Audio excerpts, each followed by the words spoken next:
Hello everyone, welcome back to Buried Files.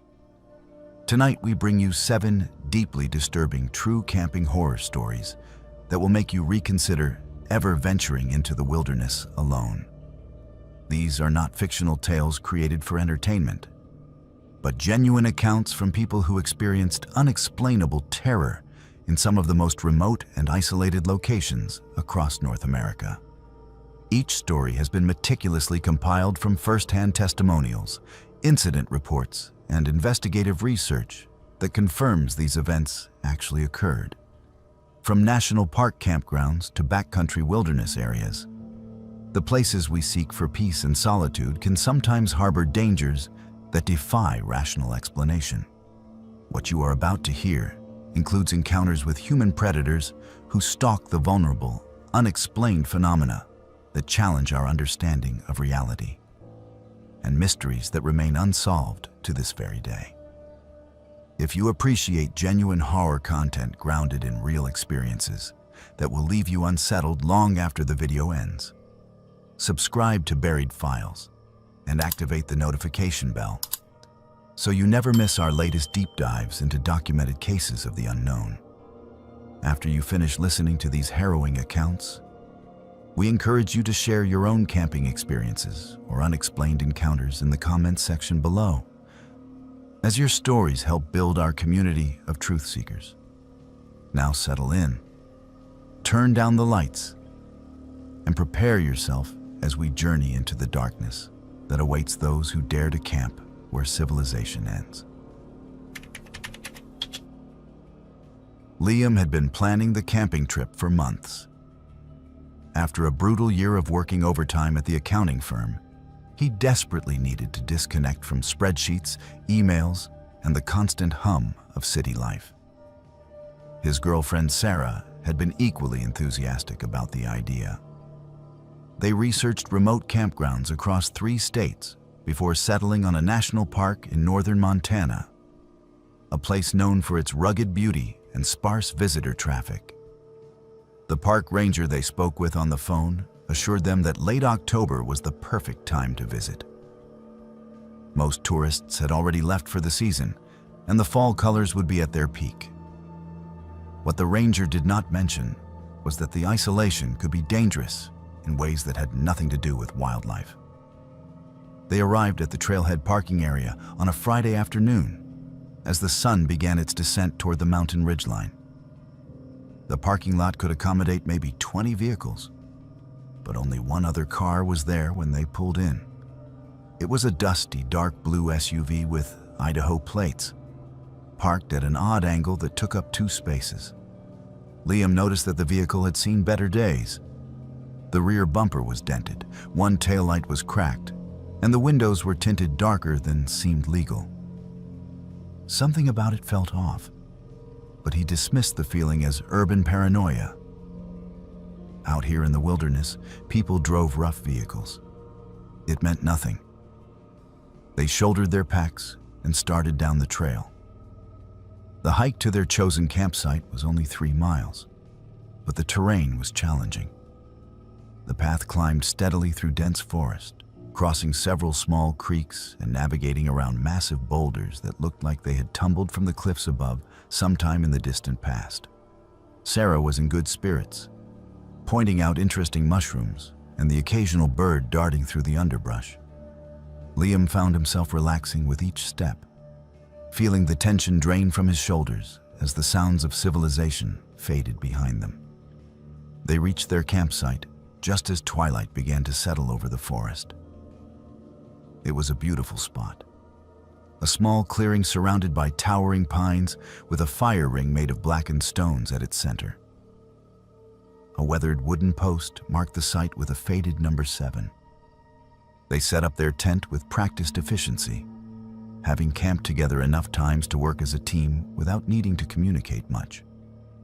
Within an hour, they had their shelter secure, their sleeping bags rolled out, and a small fire crackling cheerfully in the ring. Liam heated water for freeze-dried meals while Sarah organized their supplies. As darkness fully descended, they noticed something strange. The forest was quiet. Not the peaceful quiet of a calm evening, but an oppressive silence that felt unnatural. No owls hooted in the distance. No small animals rustled through the undergrowth. Even the wind seemed to have died completely, leaving the pine branches motionless against the star-filled sky. Sarah mentioned it first, her voice uncertain as she looked around at the dark trees encircling their small bubble of firelight. Liam tried to reassure her. Perhaps they were between animal territories. Perhaps the local wildlife was simply elsewhere tonight. But even as he spoke, he felt the wrongness of it. He had spent enough time in wild places to know that forests were never truly silent. There was always something moving, always some creature going about its nocturnal business. This stillness felt like the world was holding its breath, waiting for something to happen. They finished their meal and sat by the fire for another hour, talking quietly about their plans for the weekend. They would explore some of the less traveled trails tomorrow, maybe find a good spot for wildlife photography. Sarah had brought her camera specifically to capture some of the park's resident elk. Eventually, as the fire burned down to coals and the cold began to seep through their jackets, they decided to turn in for the night. Liam doused the remaining embers thoroughly, a habit drilled into him by years of responsible camping. They crawled into their tent, zipped it shut, and settled into their sleeping bags. Liam checked his watch one last time before turning off his headlamp. It was just past 11. He closed his eyes and listened to Sarah's breathing slow as she drifted toward sleep. He was nearly asleep himself when he heard the first footstep. It was unmistakable. The soft crunch of a boot on fallen pine needles, somewhere just outside the ring of darkness surrounding their tent. Liam's eyes snapped open. He lay perfectly still, every sense suddenly alert. Another step, then another. Someone was walking around their campsite in a slow circle, their footfalls deliberate and measured. Sarah stirred beside him, her hand finding his arm in the darkness. She had heard it too. Neither of them spoke. They barely breathed. The footsteps continued, maintaining that same steady pace, circling the tent again and again. Liam's mind raced through possibilities. Perhaps another camper had gotten lost and was looking for their own site. Perhaps it was a ranger doing some kind of night patrol. But why would anyone walk in circles without calling out or using a light? Then the voice came, and Liam's blood went cold. "Hello in the tent. This is Park Ranger Davidson. I need you to come out here, please." The voice was male, probably middle-aged, with a flat effect that sounded wrong somehow. There was no warmth in it, no concern, just a mechanical quality that made the hairs on the back of Liam's neck stand up. Liam found his voice, though it came out rough. "What is this about?" "This area has been closed due to an emergency situation. All campers need to evacuate immediately. I need you to pack your things and come with me right now." Something about the phrasing bothered Liam. Park rangers did not work alone at night. They traveled, in pairs for safety and always used radios. And if there was a genuine emergency requiring evacuation, there would be multiple personnel, vehicles, probably even helicopters depending on the situation. This lone voice in the darkness, offering no explanation and no evidence of authority, set off every alarm bell in Liam's mind. "Can you show me your identification?" Liam called out, trying to keep his voice steady. "And can you tell me what the emergency is?" There was a long pause. The footsteps had stopped. Liam could sense the person standing just outside the tent, considering how to respond. When the voice came again, there was an edge to it that had not been there before. "I do not have time for this. You need to come out here now. Grab your things and follow me." "Where is your vehicle?" Liam pressed. "Rangers do not hike out to campsites without transportation. Where are you parked?" Another pause. longer this time. Sarah had moved closer to Liam, her hand now gripping his arm tightly. He could feel her trembling in the darkness. His own heart was pounding so hard, he was certain it must be audible outside the tent. "My truck is down the trail. You will follow me to it. Both of you need to come out now." Liam made a decision. "We are not leaving this tent. If you are actually a ranger, you can radio for backup, and we will speak to multiple officers. Otherwise, we are staying right here until morning." The silence that followed was worse than anything that had come before. It stretched on for seconds that felt like hours. Then the footsteps resumed, but this time they did not circle. They stopped directly in front of the tent door, no more than 3 feet from where Liam and Sarah lay. "Open this tent." The voice was different now, stripped of any pretense of authority. It was low and threatening, with an undercurrent of barely controlled rage. "Open it now, or I will open it for you." Liam's hand moved slowly to his pack, feeling for the knife he kept there. It was a small folding blade, meant for cutting rope and preparing food, but it was better than nothing. His fingers closed around it just as he saw the shadow. The moon had risen while they had been talking, and its pale light was just strong enough to make shapes visible through the tent's mesh windows. The shadow of a man stood at the tent entrance, tall and broad-shouldered. But there was no uniform visible, no radio antenna, no ranger hat. Just the silhouette of someone wearing what looked like a heavy jacket and a baseball cap. The figure stood there for what might have been 5 minutes, or might have been an hour. Time lost all meaning in that darkness, with that presence looming over their fragile nylon shelter. Liam could hear breathing now, heavy and steady, almost like the person was working to control their anger. He tightened his grip on the knife and positioned himself between Sarah and the tent door, ready to fight if it came to that.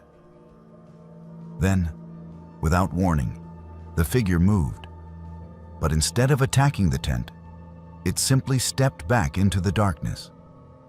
The footsteps receded a few yards and then stopped. Liam realized with horror that the person had not left. They were still there, just outside the reach of the moonlight, watching and waiting. The hours that followed were the longest of Liam's life. He and Sarah lay rigid in their sleeping bags, neither sleeping nor speaking, listening to the occasional rustle that indicated their unwanted visitor was still present. Twice more during the night, they heard footsteps circling the tent. Once, something scraped against the tent fabric, a sound like fingers dragging across the nylon. But the mysterious person never tried to force entry. They simply maintained their vigil, a predator content to wait. When the first gray light of dawn finally began to filter through the trees, Liam heard footsteps one last time. But these were different, purposeful and departing, moving away from the campsite and down the trail toward the parking area. He waited another 30 minutes until the forest was fully illuminated by morning sun before daring to unzip the tent. The campsite looked exactly as they had left it. Their packs sat where they had placed them. The fire ring was undisturbed. But when Liam walked the perimeter of the camp, he found the footprints. Dozens of them, circling the tent in overlapping loops, pressed deep into the soft earth. They were made by large boots, size 11 or 12, with a distinctive waffle pattern on the soles. They packed with frantic speed, barely speaking, both of them desperate to get out of that place. The hike back to the trailhead took half the time it had taken to hike in. When they emerged into the parking lot, Liam's truck was still there, exactly where they had left it. But the blue SUV was also still there, sitting in those same 2 spaces, looking even more sinister in the daylight. Liam did not hesitate. He pulled out his phone, grateful to finally have cell service again, and called the park ranger station.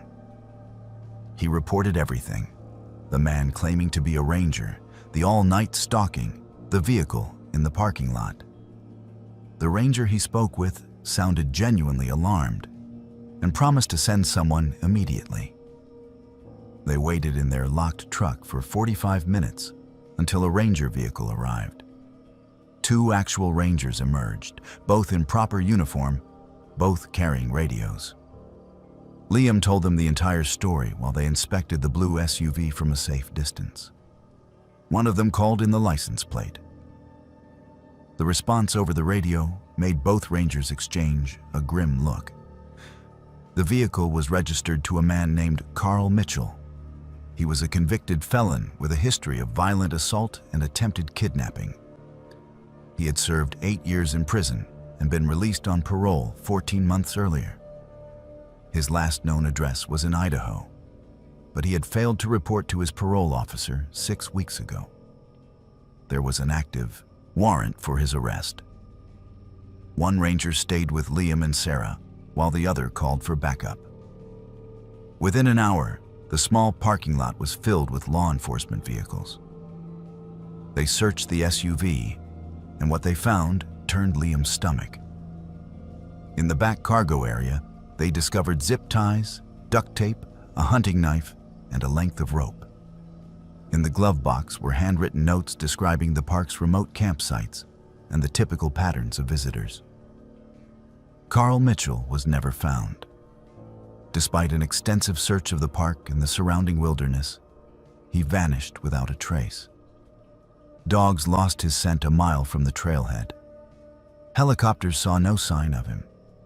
It was as if he had simply melted into the forest. 2 weeks after the incident, Liam received a call from a detective working the case. 2 hikers had gone missing in that same national park the previous year, a young couple in their 20s. They had been camping at a backcountry site, much like Liam and Sarah. Their tent and gear were found untouched, but they were never seen again. The case had gone cold with no leads and no evidence of what happened to them. The detective did not say it directly, but the implication was clear. Liam and Sarah had encountered a predator, someone who stalked the remote places where people go to feel safe and alone. They had survived only because Liam had trusted his instincts and refused to leave the tent. Others had not been so fortunate. Liam never camped in that park again. In fact, he rarely camped anywhere anymore. The wilderness had lost its appeal, tainted by the memory of that voice in the darkness and the shadow that stood watch over their tent through those terrible hours. Sometimes, late at night, he still heard that flat, mechanical voice demanding he open the tent. And he wondered how many others had heard the same voice, in how many other remote places, and how many of them had made the fatal mistake of believing it was really a ranger. Noah had never been particularly superstitious. He approached life with a practical mindset shaped by his engineering degree and a general skepticism toward anything that could not be measured or explained. So when his 3 college friends proposed a camping trip to the Appalachian Mountains near the ruins of an old mining settlement, his concerns were purely practical. Would the trails be maintained? Was the weather forecast favorable? Did they have adequate supplies? The possibility of encountering something supernatural never crossed his mind. The trip was Marcus's idea. He had stumbled across references to an abandoned mining town called Harwick while researching local history for a photography project. The town had thrived briefly in the 1880s, supporting nearly 300 people who worked the coal seams running through the mountains. But a catastrophic mine collapse in 1887 had killed 14 men, and the town never recovered. Within 5 years, everyone had moved away, leaving the site to slowly decay back into the forest. Marcus was fascinated by the idea of photographing the ruins, and he convinced Noah, Tyler, and Brandon that it would make for an interesting weekend adventure. They drove up on a Friday evening in early November, the mountains already showing the bare bones of winter. The leaves had fallen, leaving the trees skeletal against a gray sky. They stopped at a small tavern in the nearest town to grab dinner before heading to the trailhead. The place was typical of rural mountain establishments. Dark wood paneling, a scarred bar, local men nursing beers and watching a football game on an outdated television. The bartender was a woman in her 60s with sharp eyes and hands weathered by decades of hard work. When Marcus mentioned where they were headed, her expression changed. She set down the glass she had been wiping and looked at each of them in turn. "You boys know about that place?" she asked, her Appalachian accent thick and deliberate. Marcus smiled, assuming she was about to share some local folklore. "We know it is an old mining town. We are just going to camp nearby and check out the ruins." The woman did not smile back. "That land is watched over. People who go there feel unwelcome. Some hear things, some see things. I would recommend you find somewhere else to spend your weekend." Tyler laughed it off, thanking her for the warning, but insisting they would be fine. The woman shrugged and went back to her work. But Noah noticed she kept glancing at them with an expression somewhere between pity and resignation, as if she had seen this scene play out before and knew how it ended. They reached the trailhead just before dark and hiked the 2 miles to the site by flashlight. The ruins were more extensive than Noah had expected. Foundations of buildings jutted from the forest floor like broken teeth. Rusted machinery parts lay half buried in decades of leaf litter. A few structures still had partial walls standing, though the roofs had long since collapsed. In the dim beam of their flashlights, the place looked eerie but not threatening. Just sad. A testament to ambition and tragedy.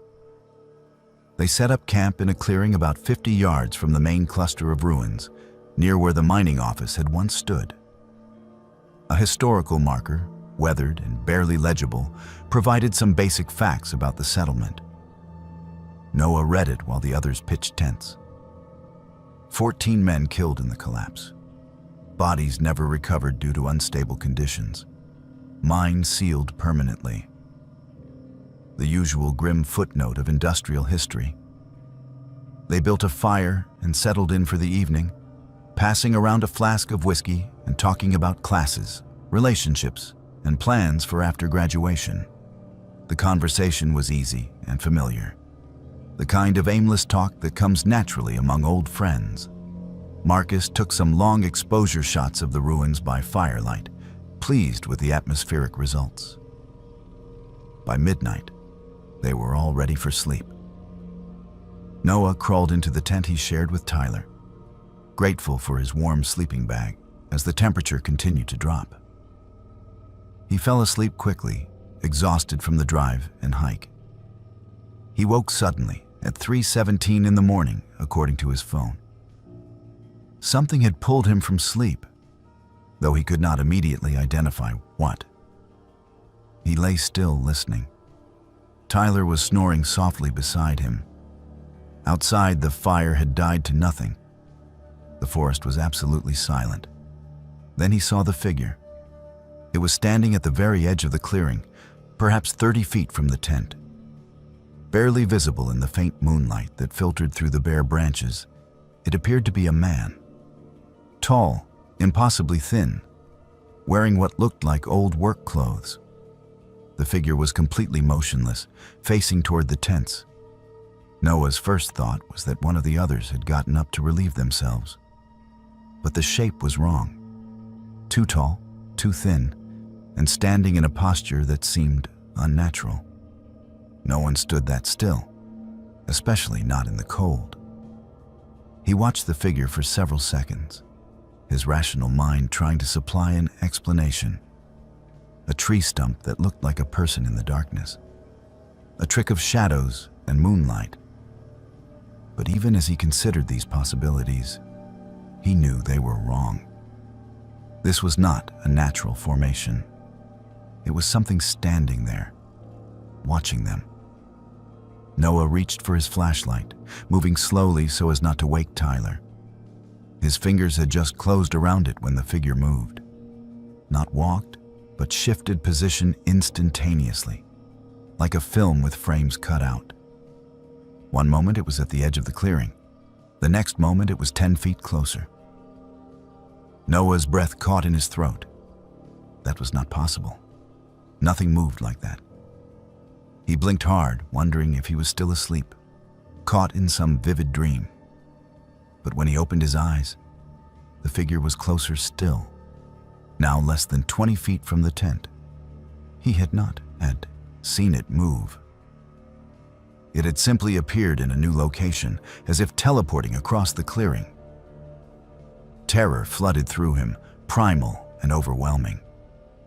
Every instinct screamed at him to run, but he was frozen, unable to move or even cry out.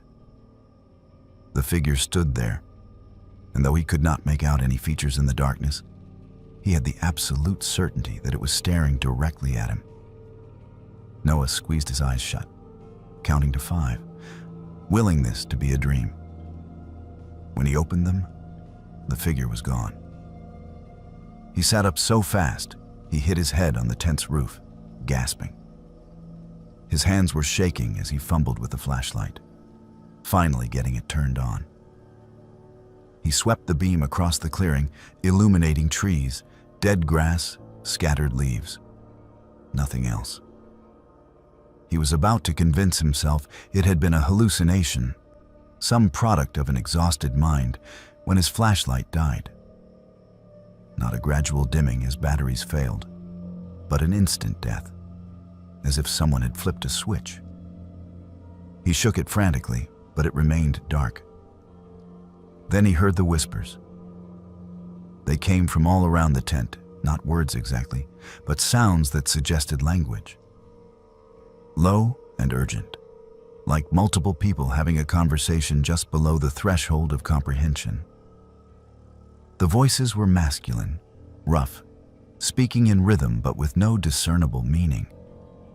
The sound raised goosebumps across Noah's entire body. "Tyler?" he hissed, reaching over to shake his friend. "Tyler, wake up." Tyler groaned and rolled over. "What? Do you hear that?" Tyler was silent for a moment, listening. "Hear what?" "The voices, the whispering." "I do not hear anything, man. Go back to sleep." But Noah could hear them clearly, surrounding the tent, moving in a circle. The whispers were growing louder, more insistent. And then he saw the fire. Through the mesh window of the tent, he could see the dead campfire pit. Except it was no longer dead. Flames roared up from it, easily 3 feet high, burning with an unnatural blue-white light that cast dancing shadows across the clearing. The fire made no sound. It simply burned impossibly, fed by nothing but the ashes they had left hours before. "Tyler!" Noah grabbed his friend's arm. "Look at the fire!" Tyler sat up, following Noah's pointing finger. His eyes went wide as he saw the flames. What the hell? The whispers stopped abruptly, replaced by a sound that was somehow worse. Complete silence. Not even the wind moved. The blue flames continued their silent dance, illuminating the clearing in ghostly light. And in that light, Noah saw that they were not alone. Figures stood in a circle around the fire. 7 or 8 of them, maybe more, all wearing the same rough work clothes, all impossibly thin, all standing in that same unnatural stillness. Their faces were in shadow, but Noah could feel their attention, focused entirely on the tents. In the tent beside theirs, Marcus and Brandon were awake now too, their voices raised in confusion and fear. All 4 of them saw the same thing, the impossible fire and the silent watchers surrounding it. Then, as suddenly as it had appeared, the fire roared even higher, a pillar of blue flame reaching toward the sky. The heat should have been unbearable at that distance, but Noah felt nothing. The figures remained motionless around the inferno. And for just a moment, Noah thought he could see their faces in the blue light. Hollow eyes, mouths open in silent screams, expressions of rage and sorrow mixed together. Brandon screamed. It was a raw, primal sound of pure terror. The moment the scream echoed across the clearing, the fire vanished. Not died down, but vanished completely, as if it had never existed. The figures were gone. The clearing was dark and empty again. All four of them erupted from their tents simultaneously, stumbling into each other in the darkness, all talking at once, all confirming they had seen the same impossible thing. Marcus tried his flashlight, which worked perfectly. The fire pit contained only cold ashes. But when they examined the ground around the fire, they found something that made Noah's blood run cold.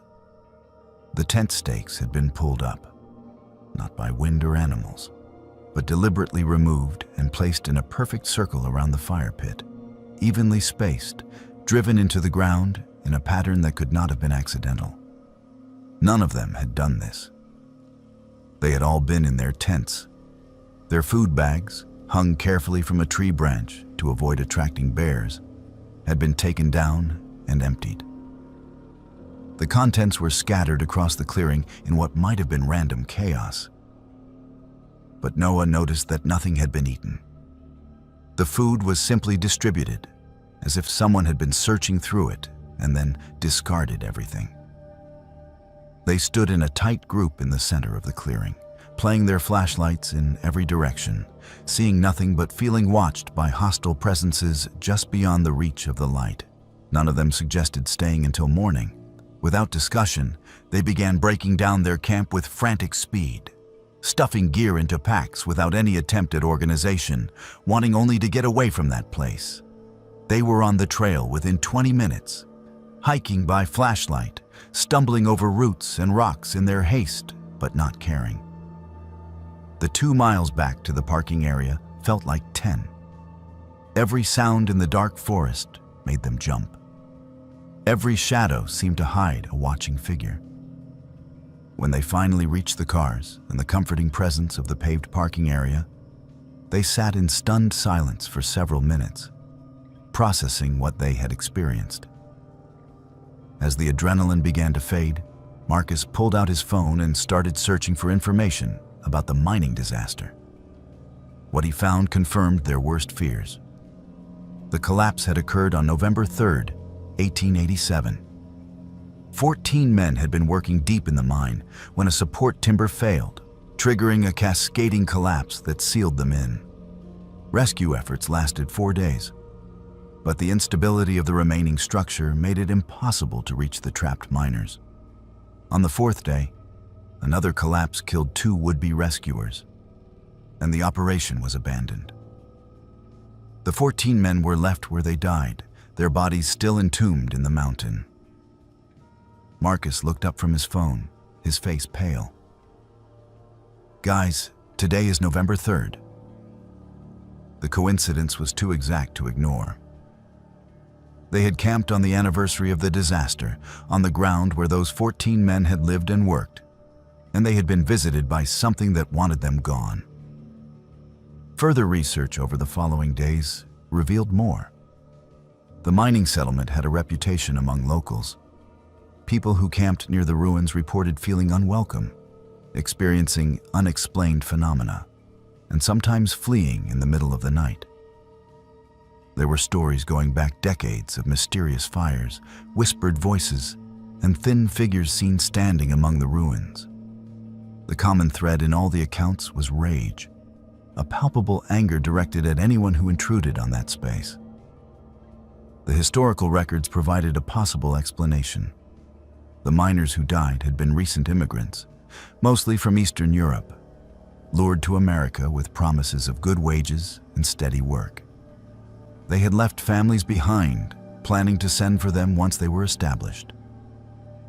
When they died, their bodies were never sent home, never given proper burials according to their traditions.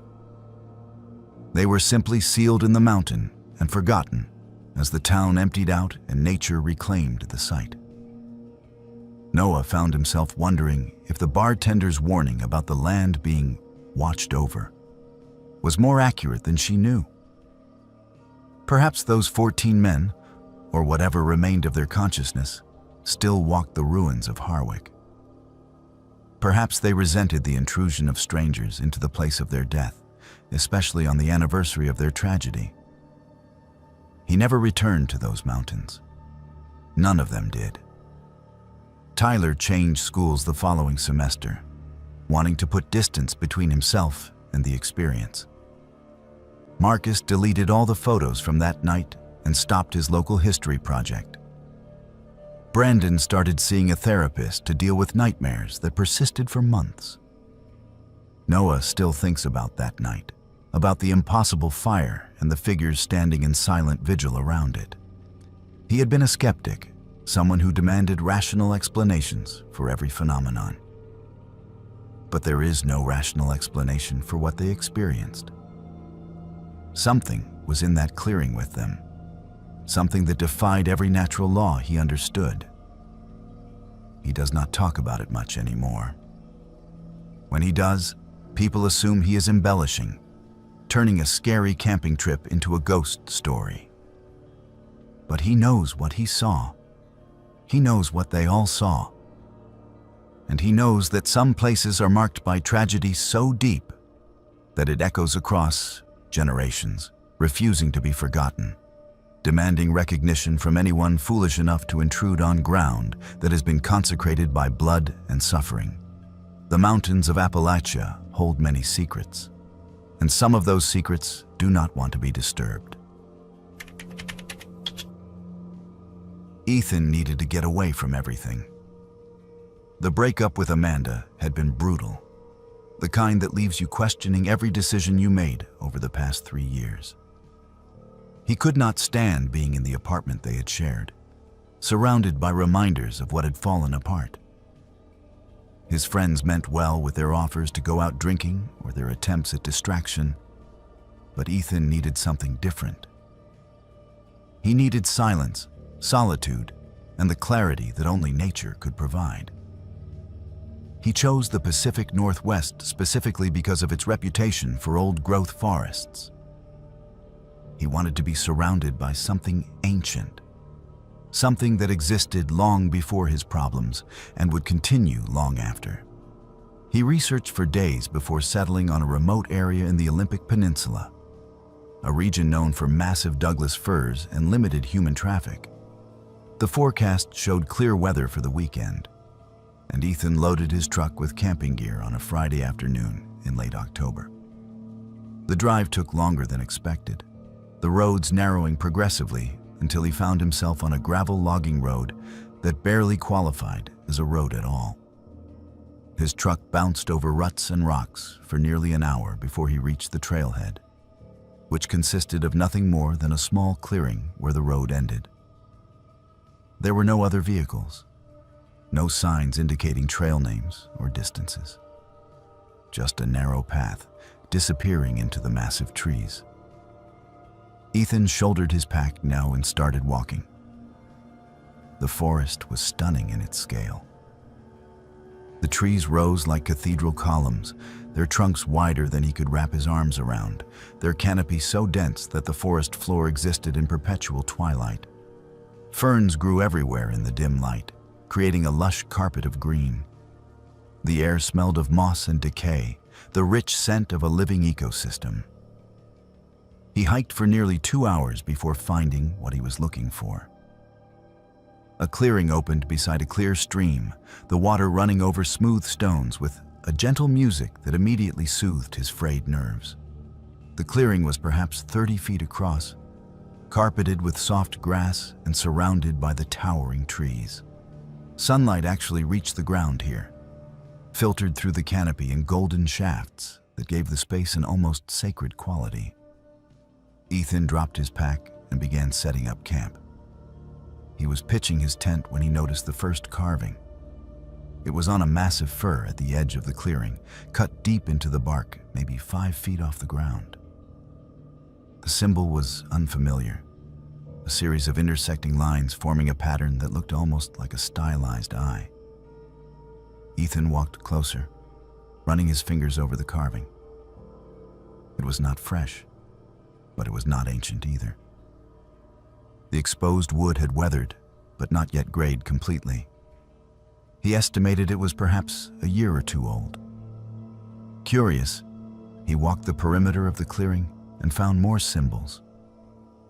They were on different trees, all at roughly the same height, all carved with similar depth and precision. Some matched the first eye-like symbol. Others were different, more abstract patterns that might have been letters in some alphabet he did not recognize. Together, they seemed to form a rough circle around the clearing. Ethan felt a small chill of unease, but dismissed it. Probably some local kids or maybe hikers who fancied themselves amateur pagans. People carved all kinds of things in remote places. It did not mean anything. He finished setting up camp and spent the remainder of the afternoon trying to read. But his mind kept drifting back to Amanda and the increasingly bitter final months of their relationship. As darkness fell, he cooked a simple meal over his camp stove and watched the stars emerge through breaks in the canopy. Around 10 o'clock, he heard the drumming. It was distant at first, a rhythmic percussion that seemed to come from deeper in the forest. Ethan sat up from where he had been lying by his fire, listening intently. The rhythm was steady, multiple drums playing in coordination.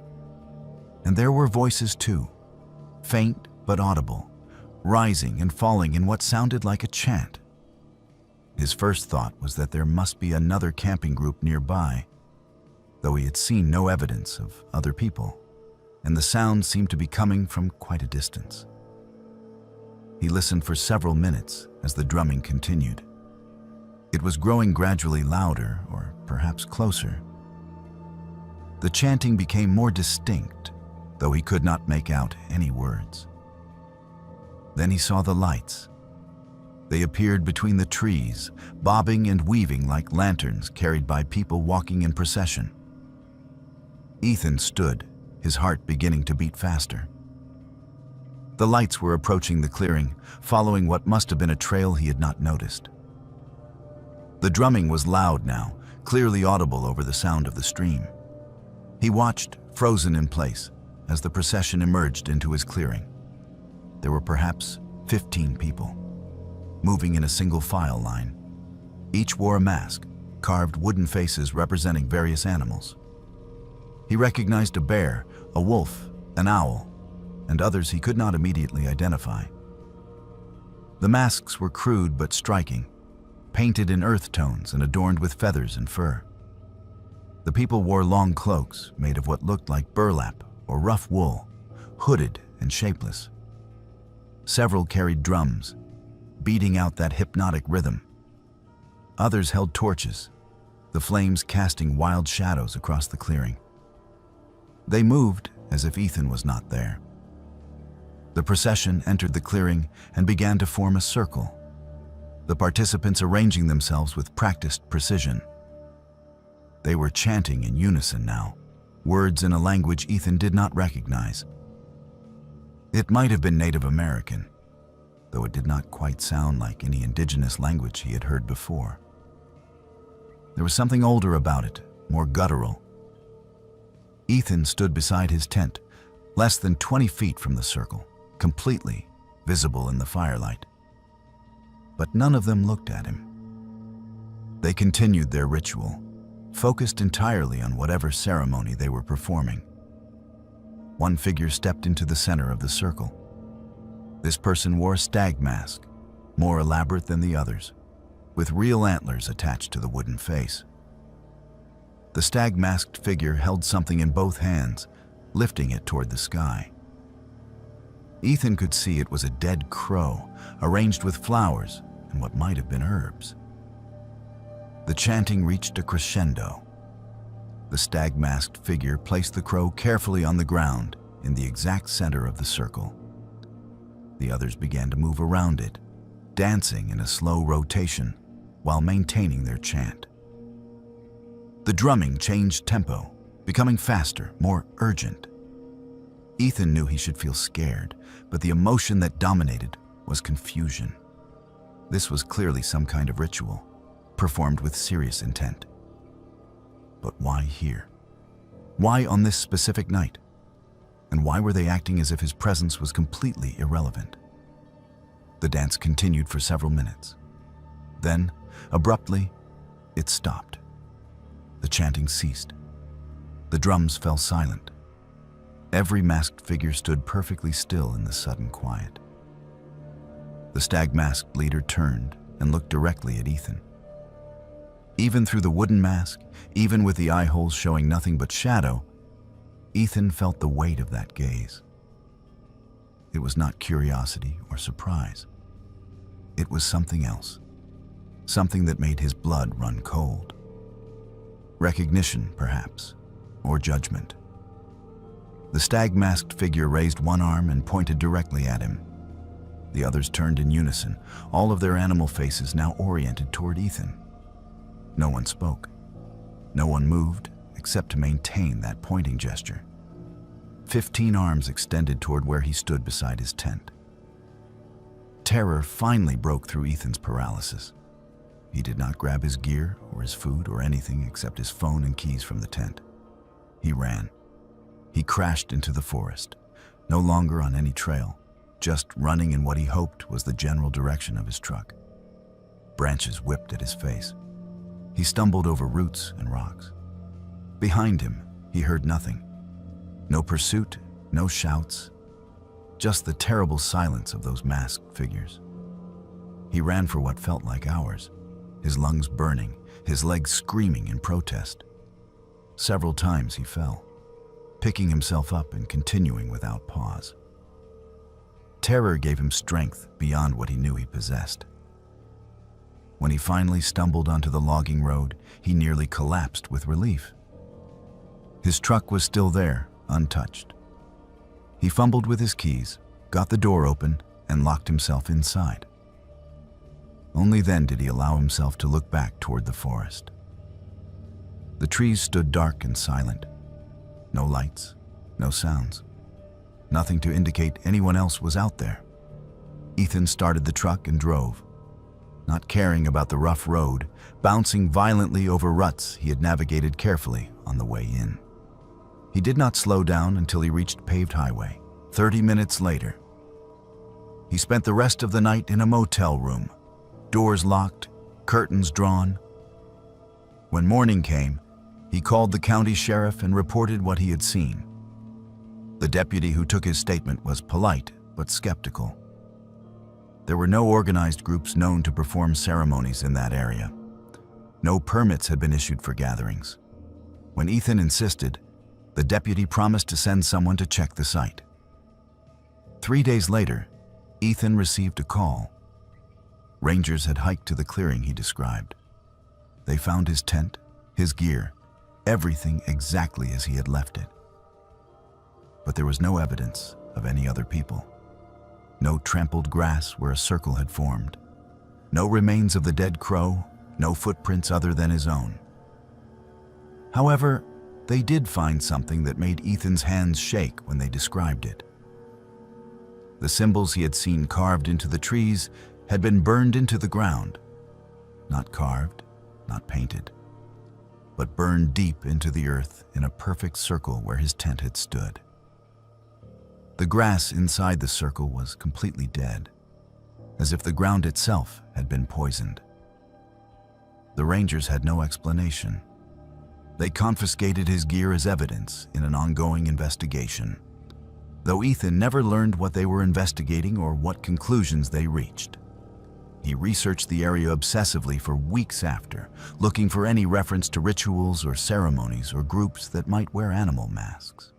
He found mentions in obscure forums of the old ceremonies, practices that supposedly predated European contact, kept alive by families who never abandoned the traditions even as the world modernized around them.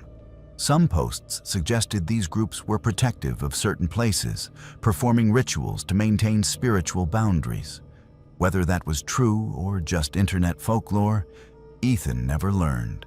What he knew with certainty was that he had intruded on something he was never meant to witness, and those masked figures had marked him in some way. The burned circle where his tent had stood felt like a warning or perhaps a curse. He never went solo camping again.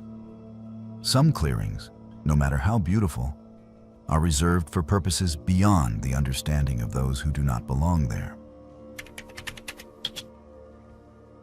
Mason had been backpacking for nearly 15 years, accumulating enough experience to feel confident in even the most remote wilderness areas.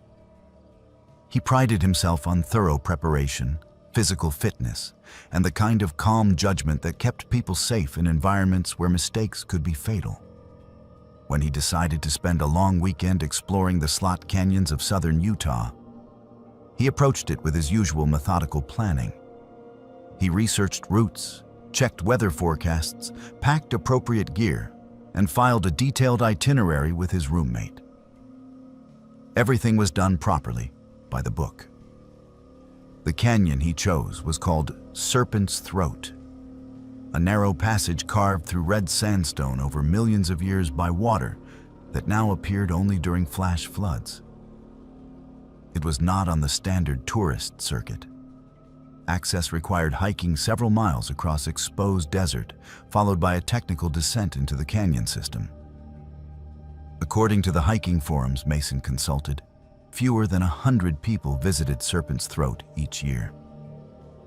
That isolation was exactly what appealed to him. He arrived at the trailhead on a Thursday afternoon in mid-September. The temperature was still brutal, the kind of dry heat that sucked moisture from exposed skin within minutes. Mason started the approach hike in the late afternoon, planning to reach the canyon entrance around sunset, when the temperatures would become more manageable. The desert landscape was stark and beautiful, all red rock and sparse vegetation under an impossibly blue sky. The descent into the canyon required careful navigation down a series of natural ledges, and one section where he used a rope he had anchored at the rim. Once inside the canyon system, the temperature dropped noticeably. The walls rose perhaps 80 feet on either side, so narrow in places that Mason could touch both walls simultaneously. The rock was striated in shades of red and orange, polished smooth by ancient floods. The acoustics were remarkable. Every footstep echoed, every breath seemed amplified. Mason hiked deeper into the canyon as twilight turned to darkness overhead. He used his headlamp to navigate, though the canyon was so narrow that he could only move forward or backward. There were no side passages here, no places to get genuinely lost. That simplicity was part of the appeal. He found his intended campsite about 2 miles into the canyon. The passage widened slightly here, creating a space perhaps 15 feet across. Ancient petroglyphs decorated the walls, geometric patterns and animal figures pecked into the rock by people who had occupied this landscape centuries before Europeans arrived. Mason had researched these carvings specifically. They were ancestral Puebloan, probably created between 800 and 1200 years ago. He set up his sleeping pad and bag on the sandy canyon floor, ate a cold dinner, and settled in to read by headlamp. The silence was profound. No wind reached the canyon floor. No animals seemed to live in this harsh environment. Just Mason and the ancient rock and the vastness of the desert night above. Around 10 o'clock, he heard his name. Mason. The voice was his own. Same tone, same inflection, but he had not spoken. He sat up quickly, shining his headlamp down the canyon in the direction the sound had come from. The beam illuminated only empty passage, the walls narrowing into shadow perhaps 30 feet away. He listened intently. Nothing. Perhaps it had been an auditory hallucination, his tired mind playing tricks. Or maybe an echo of some sound he had made without realizing it, reflected strangely by the canyon walls. Then it came again. Mason. Closer this time. and there was no question now. It was his voice calling his name from deeper in the canyon. The same voice he heard recorded on videos, the voice he had never quite gotten used to hearing played back, because it sounded different from how he heard it inside his own head.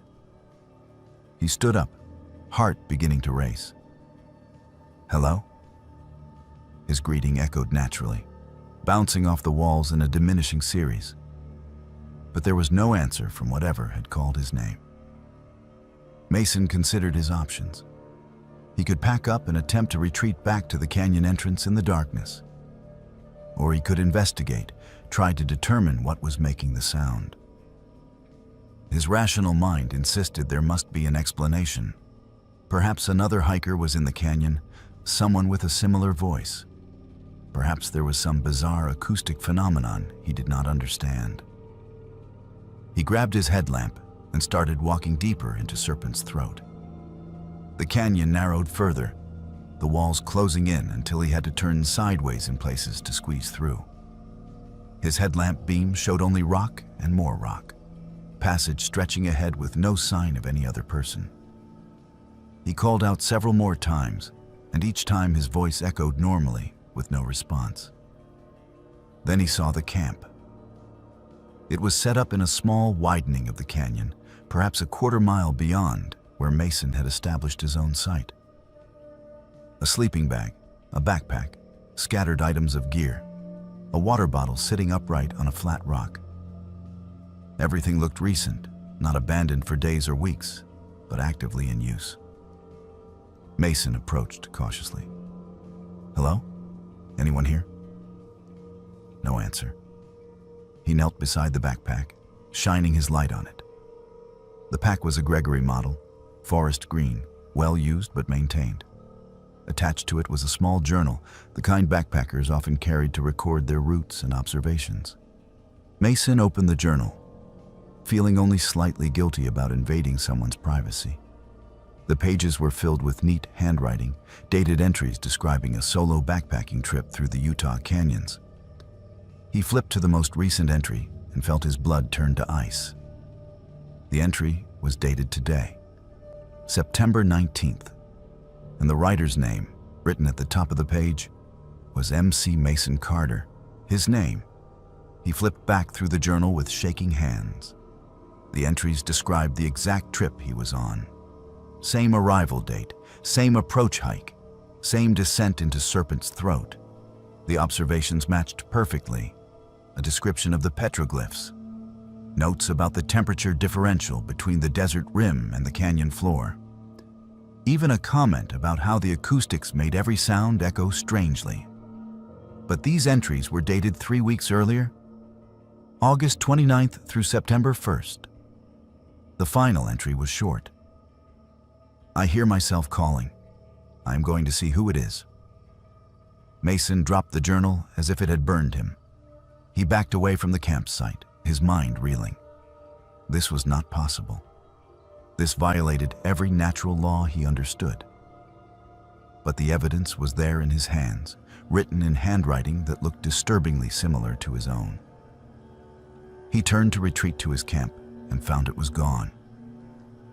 The canyon section where he knew he had set up his sleeping bag was empty.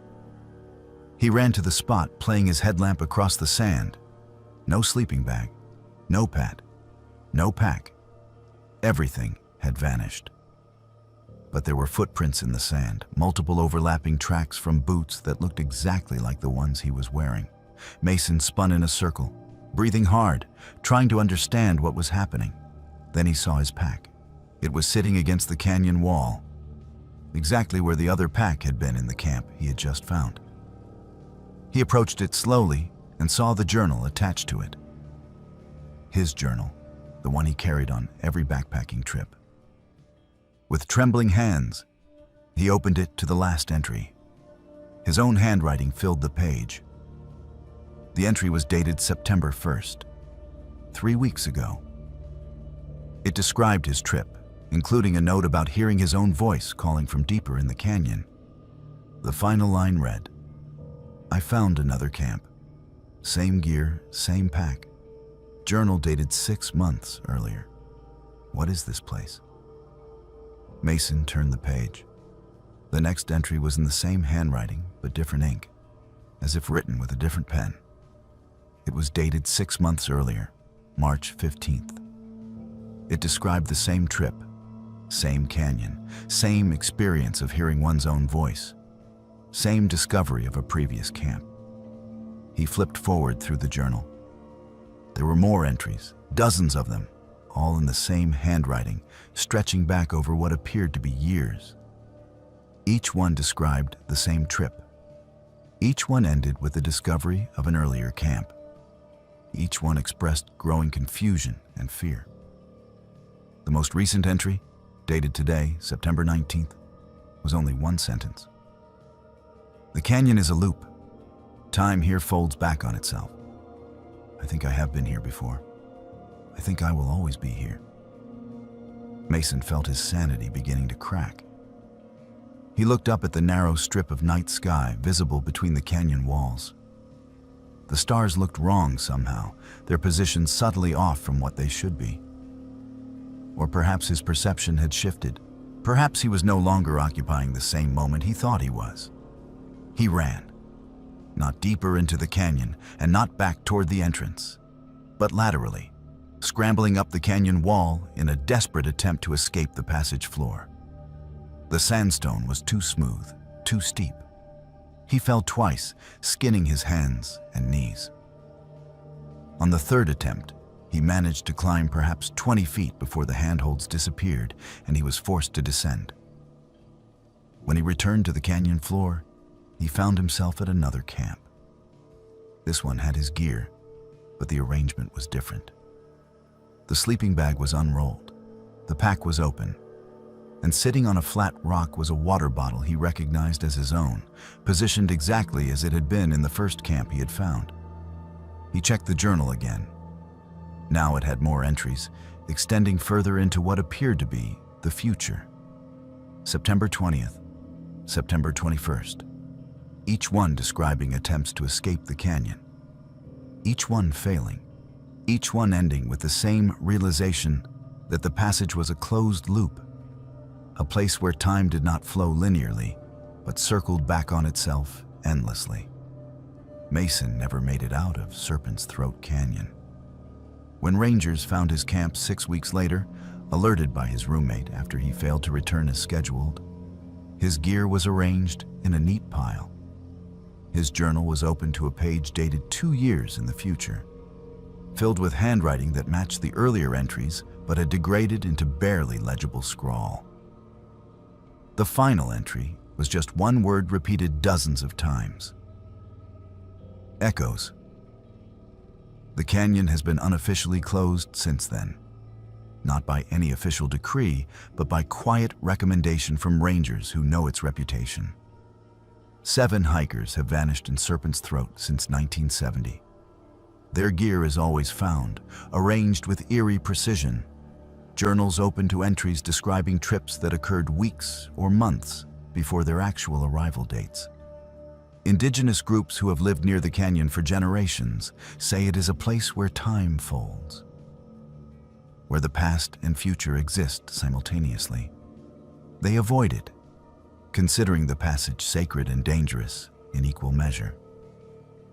They say some places exist outside the normal flow of reality, and that people who enter such places may find themselves trapped in moments that repeat infinitely, forever searching for an exit that exists always just ahead and always just behind, never quite reachable, never quite real. Lucas had been struggling with writer's block for nearly 6 months. His debut novel had done moderately well enough to secure a 2-book contract with his publisher. But the second book refused to materialize. He would sit at his laptop for hours, staring at a blank screen, the cursor blinking mockingly at him. His editor was patient but persistent, and the deadline was approaching with terrifying speed. Lucas needed a change of environment, something drastic enough to shake loose whatever was blocking his creative process. He found the cabin listing on a remote rental website. It was located on a small lake in the Canadian wilderness, accessible only by boat, with no neighbors for miles. The listing emphasized complete isolation. No cell service, no internet, no distractions. Just a well-maintained cabin with a wood stove, propane lighting, and stunning views. The owner offered discounted rates for extended stays. Lucas booked it for 2 weeks, without hesitation. The float plane that took him to the cabin was a tiny 4-seater piloted by a weathered man in his 60s, who made small talk about fishing and weather patterns. He dropped Lucas at a wooden dock that extended from the cabin's rocky shoreline, helped unload his supplies, and handed him a satellite phone for emergencies. "You got enough food for 2 weeks?" the pilot asked, eyeing Lucas's collection of boxes and bags. "More than enough," Lucas confirmed. "Good. I will be back on the 23rd unless you call sooner. Weather permitting, of course." The pilot paused, looking at the cabin and then back at Lucas. "You staying here alone?" "That is the plan." The pilot nodded slowly. "Some folks find it gets too quiet after a few days. The isolation can mess with your head if you are not used to it. You got that sat phone. Do not be shy about using it if you need out early." Lucas thanked him and watched the plane taxi across the glassy water before lifting off and disappearing over the tree line. The silence that followed was profound. No traffic, no voices, no background hum of modern life. Just water lapping against the dock and wind moving through the pines. The cabin was exactly as advertised. One large room with a sleeping area, a small kitchen, a wood stove, and a desk positioned by a window overlooking the lake. The walls were decorated with mounted fish and old photographs of previous visitors holding impressive catches. Lucas unpacked his supplies, set up his laptop, and made himself dinner as the sun set behind the western ridge. That first night, he slept deeply and woke feeling more refreshed than he had in months. He spent the morning exploring the immediate area around the cabin, then settled at the desk after lunch to write. The words came easily, flowing in a way they had not in half a year. By evening, he had produced nearly 3,000 words of usable material. He felt elated. The pattern continued for 4 days. Wake, write, eat, explore, write more, sleep. Lucas fell into a rhythm that felt almost meditative. He fished from the dock in the late afternoons, catching enough trout for dinner. He watched loons diving in the lake's center. He sat by the wood stove in the evenings, reading by lamplight and feeling content in a way he had forgotten was possible. On the 5th morning, he woke to find his canoe had been moved. He knew he had pulled it fully onto the rocky beach the previous evening, securing it well above the waterline. But now it sat at the water's edge, turned upside down as if someone had intentionally flipped it. Lucas walked around the canoe slowly, looking for signs of animal activity or some natural explanation. The beach showed no tracks other than his own footprints from the previous day. He flipped the canoe back over and returned it to its proper position, dismissing the incident as something he must have misremembered. Perhaps he had not secured it as well as he thought. The wind might have caught it somehow. But over the next few days, other things began to happen. He would wake to find his coffee mug on a different counter than where he had left it the night before. The wood stove poker would be leaning against the opposite wall. Pages of his manuscript would be rearranged on the desk, shuffled into a different order than he had left them. Each incident was small, easy to rationalize as his own forgetfulness. He was alone in the wilderness, after all, with no routine and no external structure. Perhaps he was simply becoming absent-minded. On day 8, Lucas decided to test his theory. Before going to bed, he arranged items in very specific positions. He placed his coffee mug in the exact center of the kitchen table. He stacked 3 books on the desk in a precise order and photographed them with his phone.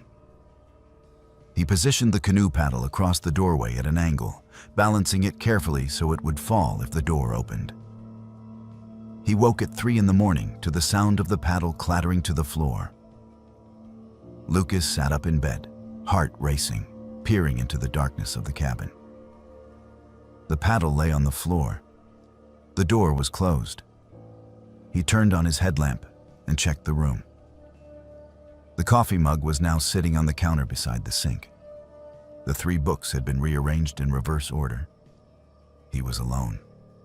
Every door and window was closed and latched from the inside. There was no one else in the cabin, yet someone or something had moved these objects while he slept. Lucas barely slept the rest of the night. When dawn finally came, he checked the photographs on his phone to confirm he had not dreamed the arrangement of items. The photos showed exactly what he remembered. Someone was moving things, but who and how? He spent the day watching the cabin nervously, but nothing happened during daylight hours. That evening, he set up his phone to record video overnight, positioning it on a shelf with a view of most of the room. He went to bed tense and alert, lying awake for hours before exhaustion finally pulled him under. He woke at sunrise and immediately checked the phone. The video had recorded 8 hours of footage. Lucas fast-forwarded through most of it, watching the empty room remain empty. Then, at the 3-hour mark, something happened. A figure rose from his bed. It took Lucas a moment to realize he was looking at himself. The video showed him getting up, walking mechanically to the kitchen, moving the coffee mug, walking to the desk, rearranging papers, then returning to bed. His movements were stiff and unnatural, like a sleepwalker or someone being remotely controlled. His face, when it briefly turned toward the camera, was completely blank. No expression, no awareness, just empty features. Lucas watched the video 3 more times, his hands shaking. He had no memory of any of this. None. He had been deeply asleep, or so he thought. Yet here was proof that he had been moving around the cabin, rearranging things, doing it all while apparently unconscious. That night, he forced himself to watch the video recording again. This time, he noticed something even more disturbing. At one point, his sleepwalking self stopped in front of the camera and stood there for nearly 5 minutes, staring directly into the lens. The expression on his face was not quite blank anymore. There was something behind the eyes, some presence that was not quite him. Over the next 3 nights, the pattern continued. Each night, the video showed him rising at approximately 3 in the morning, moving through the cabin, rearranging objects, sometimes sitting at the desk and typing on his laptop. He checked what had been typed and found pages of text he did not remember writing. The content was disturbing, descriptions of events at the lake that had not happened yet, but were written as if they already had. A drowning, a disappearance, a body found on the rocky shore. On day 12, Lucas decided he had to search the cabin thoroughly. He pulled out drawers, looked behind furniture, checked under the floorboards. In a hidden compartment built into the wall behind a mounted fish, he found a stack of journals. They were written by previous renters of the cabin, spanning what appeared to be several years. Lucas read through them with growing horror. Every person described the same experience: items moving during the night, a feeling of being watched, and eventually, the discovery that they were getting up and moving around while apparently asleep. One journal entry, dated 5 years earlier, stood out. The lake does not want anyone to leave. It gets into your head somehow, makes you do things. I tried to pack up and go today, but found myself unpacking everything an hour later with no memory of doing it. Called for early pickup, but then called back and canceled. I do not remember making that second call. I need help. The journal ended there. Lucas checked the name written inside the front cover and searched for it on his phone. The signal was weak, but functional enough for a basic search. He found an obituary. The man had drowned in a Canadian lake 6 weeks after that final journal entry. The death was ruled accidental. Lucas found similar patterns in other journals. People staying too long, people acting strangely. Some of the journals ended with entries dated weeks after the person had supposedly left. One journal contained entries extending 2 months beyond the writer's planned departure date, becoming increasingly incoherent, the handwriting degrading into barely legible scrawl. That night, Lucas did not sleep. He sat in a chair facing the door, holding the satellite phone, watching the clock. At 3 in the morning exactly, he felt it. A pressure in his head, gentle but insistent, suggesting he stand up, walk to the bed, lie down, sleep. He fought it, gripping the arms of the chair, forcing himself to stay alert. The pressure increased, becoming painful, his vision blurred. He raised the sat phone and pressed the emergency button before the darkness took him.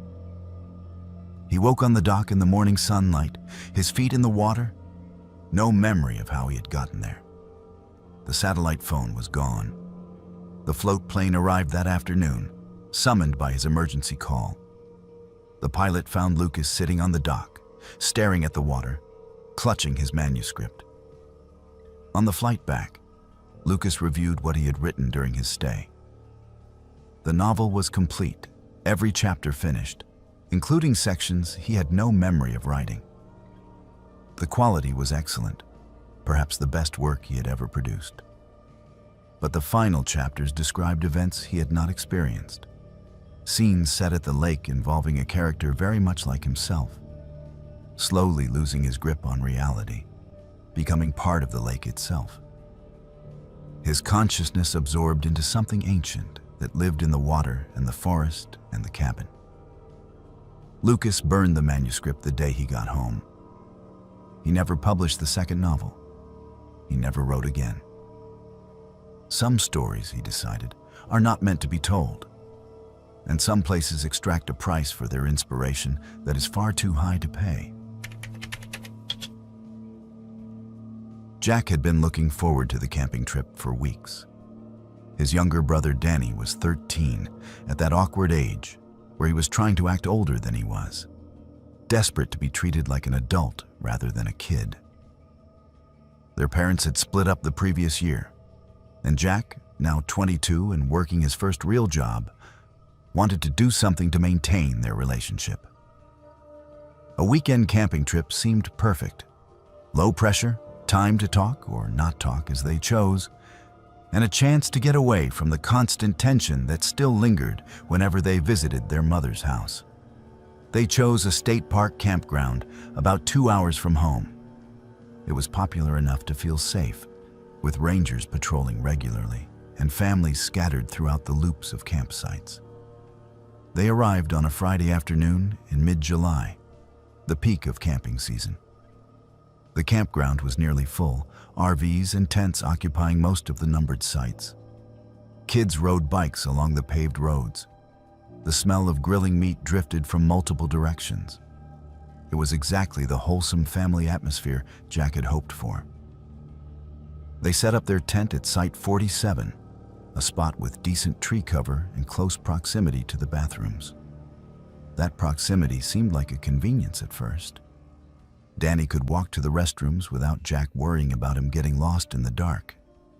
It was only 100 yards or so, easily visible from their campsite.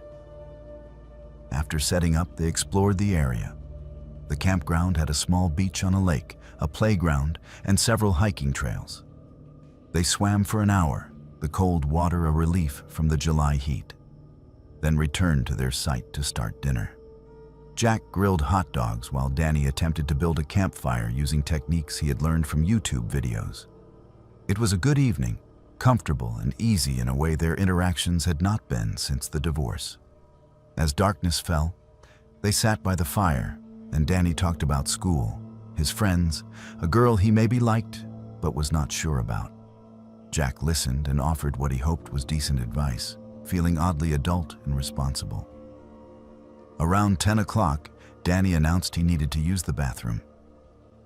Jack watched him walk down the gravel path toward the brick building that housed the restrooms, his brother's silhouette visible in the glow of the campground's sparse lighting. That was when Jack noticed the man. He was sitting in a folding chair at the campsite directly adjacent to theirs, Site 48. Jack had not paid much attention to the site earlier. There had been a sedan parked there, nothing remarkable, no tent visible. Now he saw the man clearly, illuminated by a small, battery-powered lantern. He was middle-aged, perhaps 50, wearing khaki cargo shorts and a faded t-shirt. He had no book, no phone, no apparent activity. He was simply sitting in his chair, facing toward the bathroom building, watching. Jack felt a small stirring of unease, but dismissed it. Maybe the guy was waiting for someone. Maybe he was just relaxing and had happened to face that direction. Still, something about the stillness of the man's posture bothered him. Danny returned from the bathroom, and they talked for another hour before deciding to turn in. As they crawled into the tent, Jack glanced over at Site 48. The man was still sitting there in exactly the same position, still facing the bathrooms. Jack woke sometime in the middle of the night to the sound of Danny unzipping the tent. His brother whispered that he needed to pee again. Jack mumbled acknowledgement and checked his phone. It was 2:30 in the morning. The campground was silent, except for the distant call of an owl and the rustling of something small in the underbrush. Danny left the tent, and Jack lay there in the darkness, too awake now to fall back asleep immediately. He heard Danny's footsteps on the gravel path, moving away from the tent toward the bathrooms. Then he heard other footsteps. They were heavier, more deliberate, following the same path Danny had taken. Jack sat up, suddenly fully alert. He unzipped the tent mesh window and peered out into the darkness. The man from Site 48 was walking toward the bathrooms, following Danny. The same man, still wearing the same clothes, moving with purpose through the darkness. He had no flashlight, but the campground security lights provided enough illumination to see by. Jack's protective instincts kicked in immediately. He grabbed his flashlight and climbed out of the tent, not bothering with shoes. He followed the man, keeping a distance of perhaps 50 feet. The man reached the bathroom building and stopped outside, not entering, just standing near the entrance in the shadows, where the security light did not quite reach. Jack approached quickly, making no attempt to be quiet. The man heard him coming and turned, his face neutral in the dim light. "Can I help you?" Jack asked, his voice harder than he intended. "Just using the facilities," the man replied. His voice was flat, emotionless. "Then why are you standing out here?" "Waiting my turn." The man's eyes flicked toward the bathroom entrance, then back to Jack. Jack positioned himself between the man and the door. "My brother's in there. I will wait with you." For a long moment, the man said nothing. They stood in uncomfortable silence, at Jack's heart pounding, the man's expression unreadable. Then Danny emerged from the bathroom, looking confused to find Jack standing there. "Everything okay?" Danny asked. "Yeah, just needed some air. Let us head back." Jack kept himself between Danny and the stranger as they walked back to their campsite. He looked back once and saw the man still standing there, not moving, not entering the bathroom, just watching them leave. Jack did not sleep the rest of the night. He sat in the tent entrance, watching Site 48. The man returned to his chair, and resumed his vigil, facing the bathrooms. At one point, another child, a boy of maybe 9 or 10 from a nearby campsite, walked to the restrooms alone. The man stood up and began walking in the same direction. But the boy's father appeared moments later, clearly having followed his son. And the stranger stopped, turned around, and returned to his chair. As soon as the sun rose and the ranger station opened, Jack left Danny at the campsite and walked to the main office. He told the ranger on duty everything he had observed: the man's constant watching, the way he had followed Danny, the incident with the other child, the complete lack of camping gear at his site. The ranger's expression grew serious. She radioed for backup, and within minutes, 2 additional rangers arrived. They approached Site 48 together, while Jack watched from a distance. The man was cooperative, but evasive. He claimed he was camping, though he had no tent or visible gear except the chair and lantern. When rangers checked his vehicle, they found restraints, zip ties, and a tarp in the trunk. They also found a notebook containing descriptions of various state park campgrounds, notes about bathroom locations, typical visitor patterns, and times when children were most likely to be alone. The rangers detained him and called local police. Jack gave a full statement. So did the father of the other boy, who confirmed he had noticed the man watching his son and had felt uncomfortable enough to follow him to the bathroom. Police ran the man's information and discovered he was a registered sex offender with convictions related to child exploitation.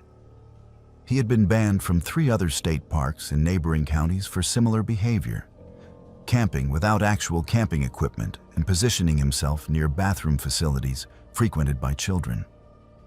A detective called Jack 2 days later with an update. The man, whose name was Roger Kessler, was being held on multiple violations of his parole conditions. Further investigation revealed he had been systematically visiting state park campgrounds throughout the region, never staying more than 1 night at each location, always choosing sites near bathrooms, always watching. The detective's voice was grave as he told Jack how close they had come to a tragedy. Kessler had been a suspect in a child abduction case from another state 5 years earlier. A 9-year-old boy had disappeared from a campground bathroom.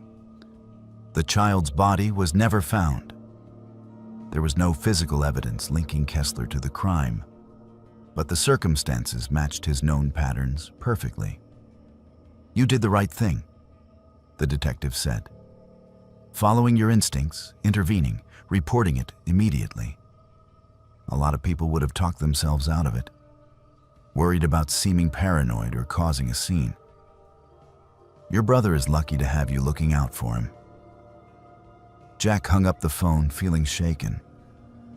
He thought about how easily it could have gone differently. If he had not been paying attention, if he had dismissed his unease as paranoia, if Danny had gone to the bathroom alone earlier in the evening when Jack was distracted by setting up camp. The man had been watching, waiting for an opportunity.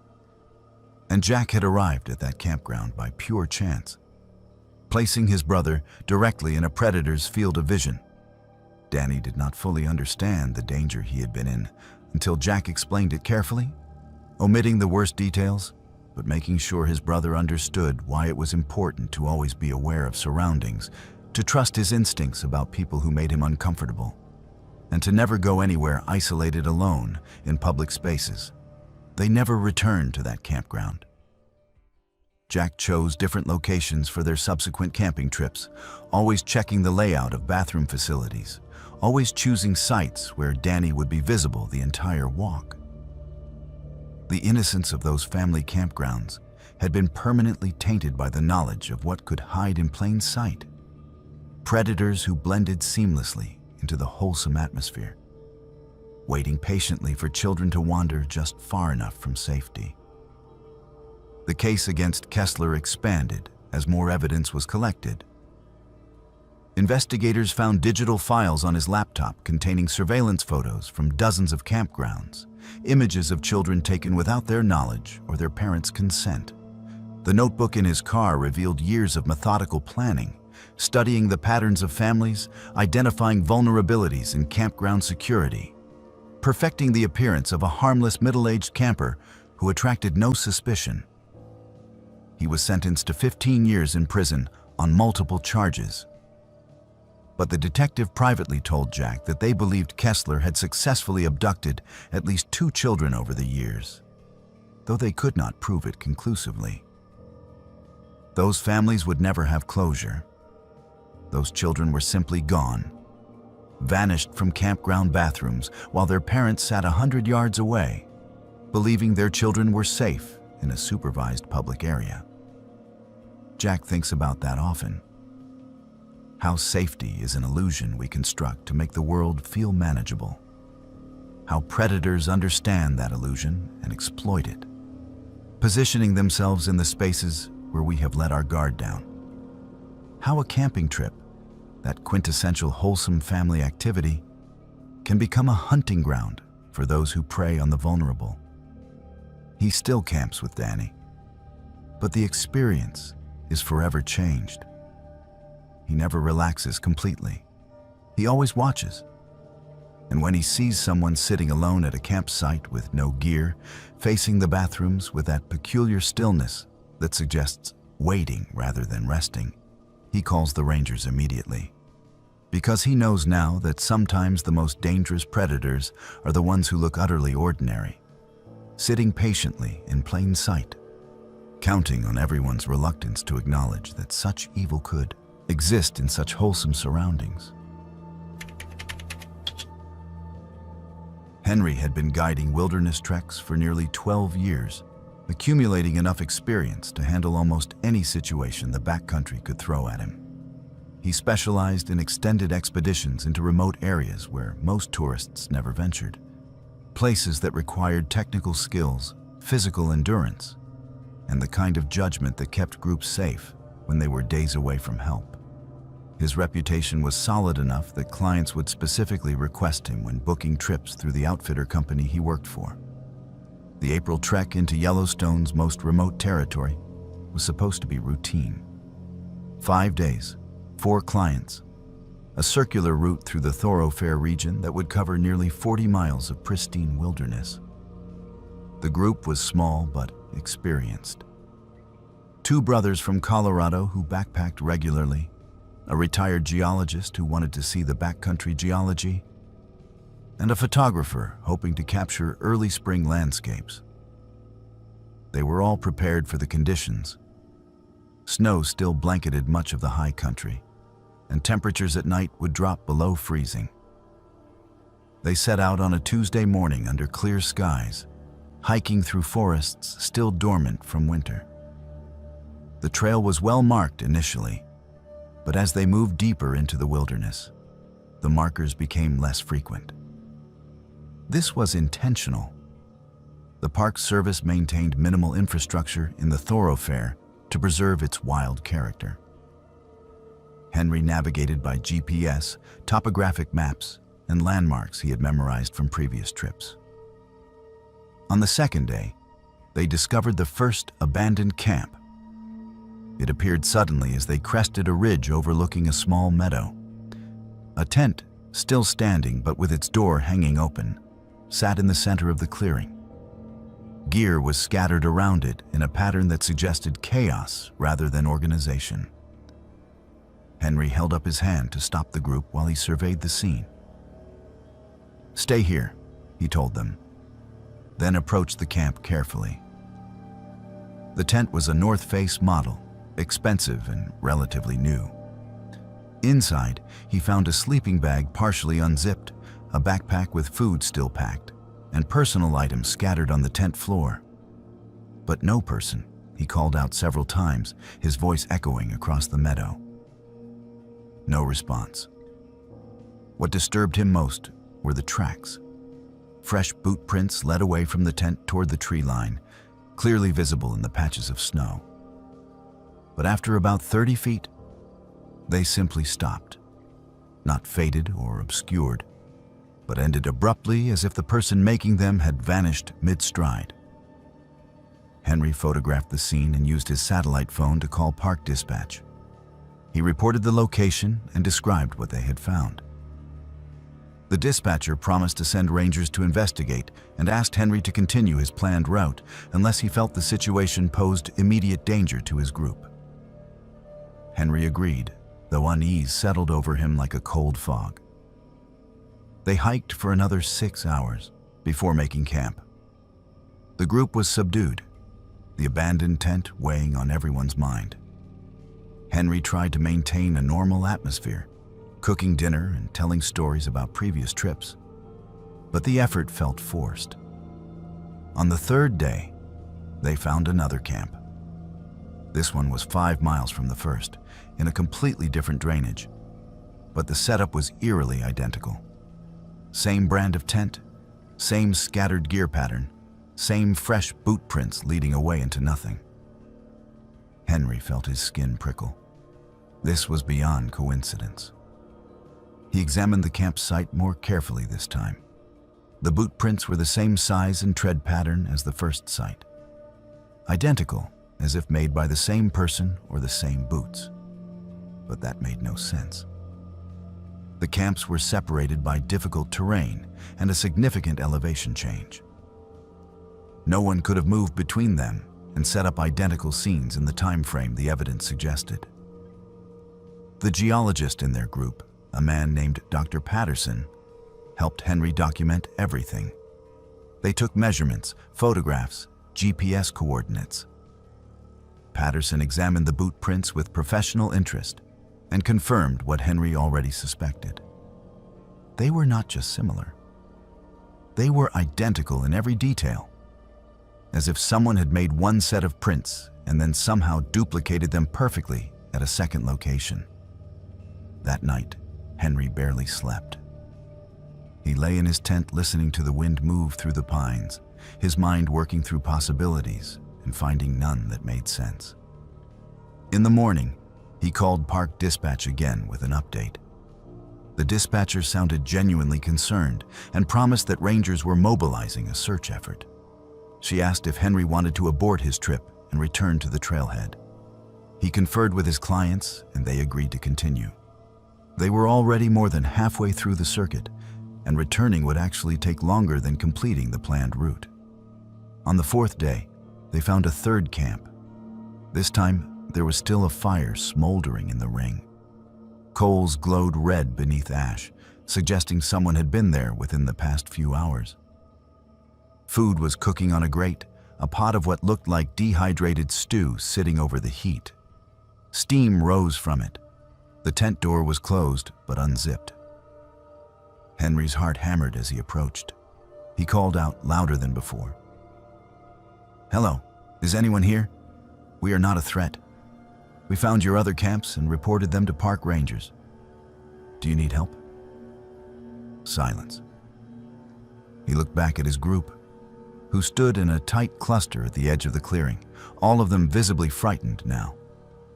Henry reached the tent and pulled the door flap open. Inside, he found a journal lying open on top of a sleeping bag. The pages were covered in handwriting, frantic and cramped. Henry picked it up and began reading, his hands starting to shake. The entries described a solo backpacking trip through the thoroughfare. Same dates they were hiking, same route. The writer described feeling watched, hearing sounds that did not belong, seeing movement in the trees that vanished when directly observed. Then the entries became more disturbing. The writer described seeing their own face in the distance, standing at the tree line, watching. They described hearing their own voice calling from the forest, using their name, saying things they had never said. The final entry, dated today, read, "I know I am not alone anymore. Something is following me.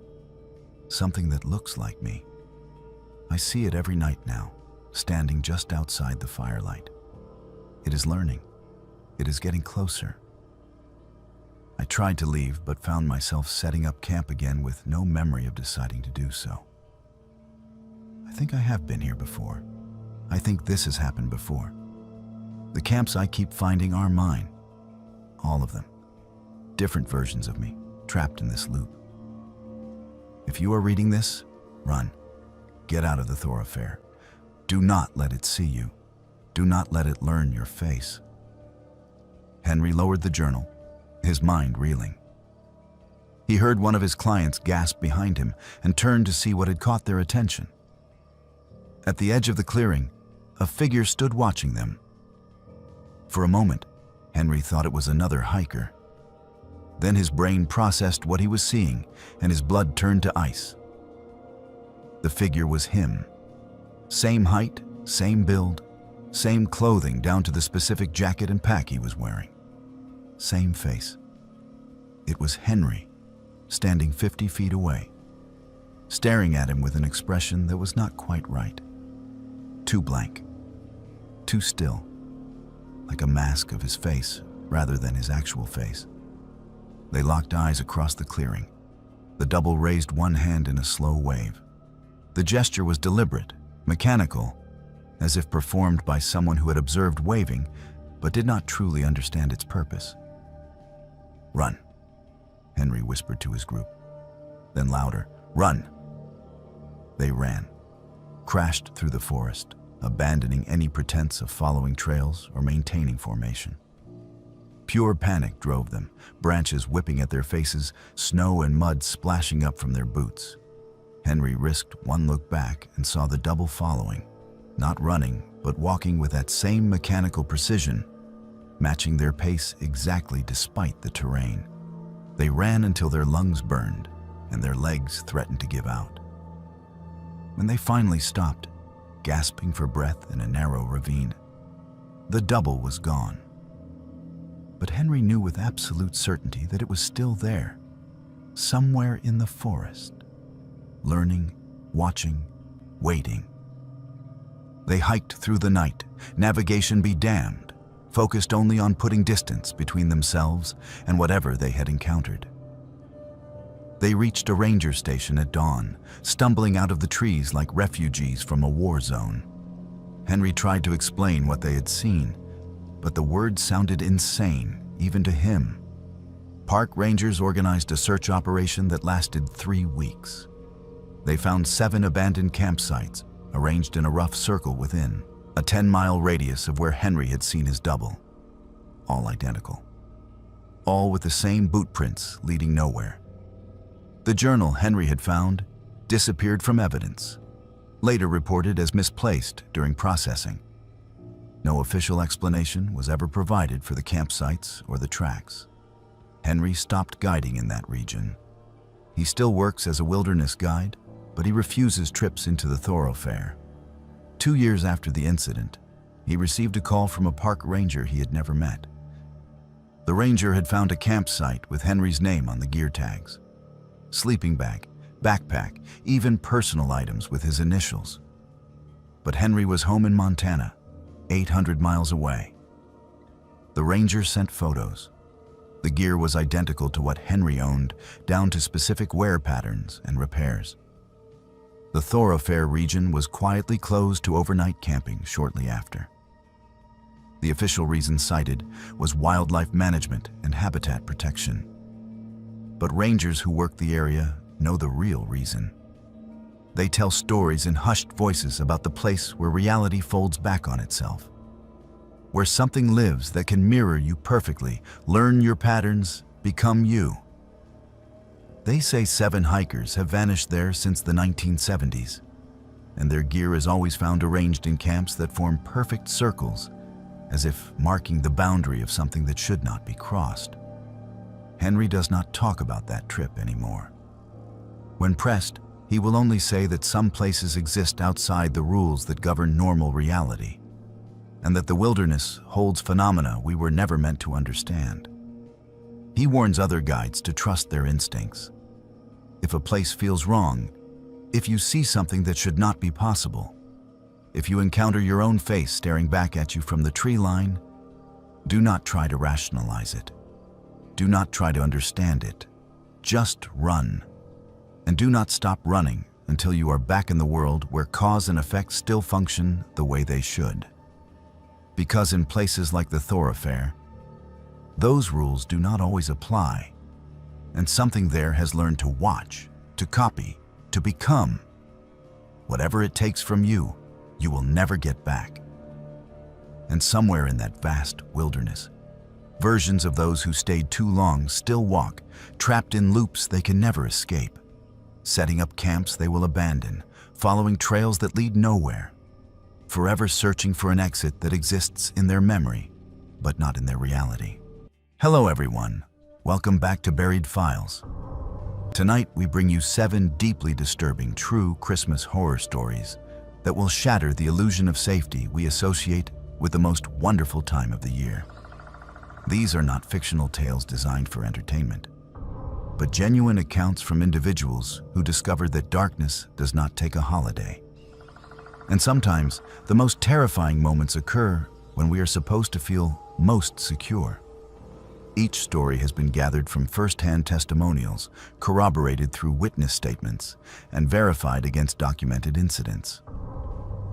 We will explore encounters ranging from predatory criminals who exploit holiday trust, to unexplained phenomena that defy rational explanation, to disturbing discoveries that reveal how thin the line between celebration and nightmare truly is.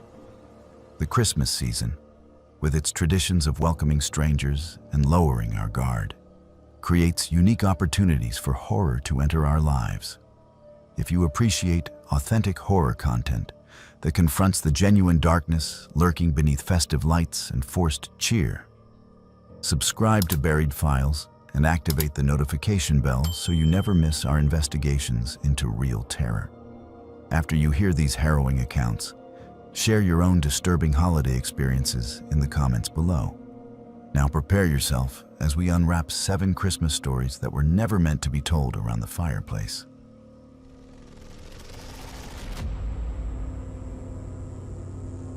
When people talk about Christmas miracles, they never mention the kind that almost gets you killed. My name is Clara, and the year I turned 14, I learned that even something as innocent as Christmas caroling can be used as bait by someone who understands how much we all want to believe the season is still pure. I grew up in a quiet town in Connecticut where everyone knew everyone, where wreaths appeared on doors the day after Thanksgiving, and where my grandparents' street turned into a glowing tunnel of lights every December. I loved it.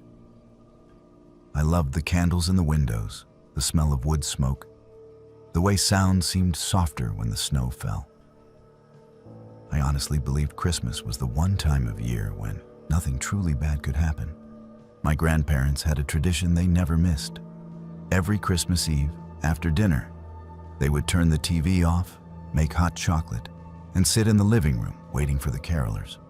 For as long as I could remember, a church group from across town would come around in a cluster of 10 or 15 people, bundled in scarves and hats, singing Silent Night, while the younger kids tried not to slip on the icy sidewalk.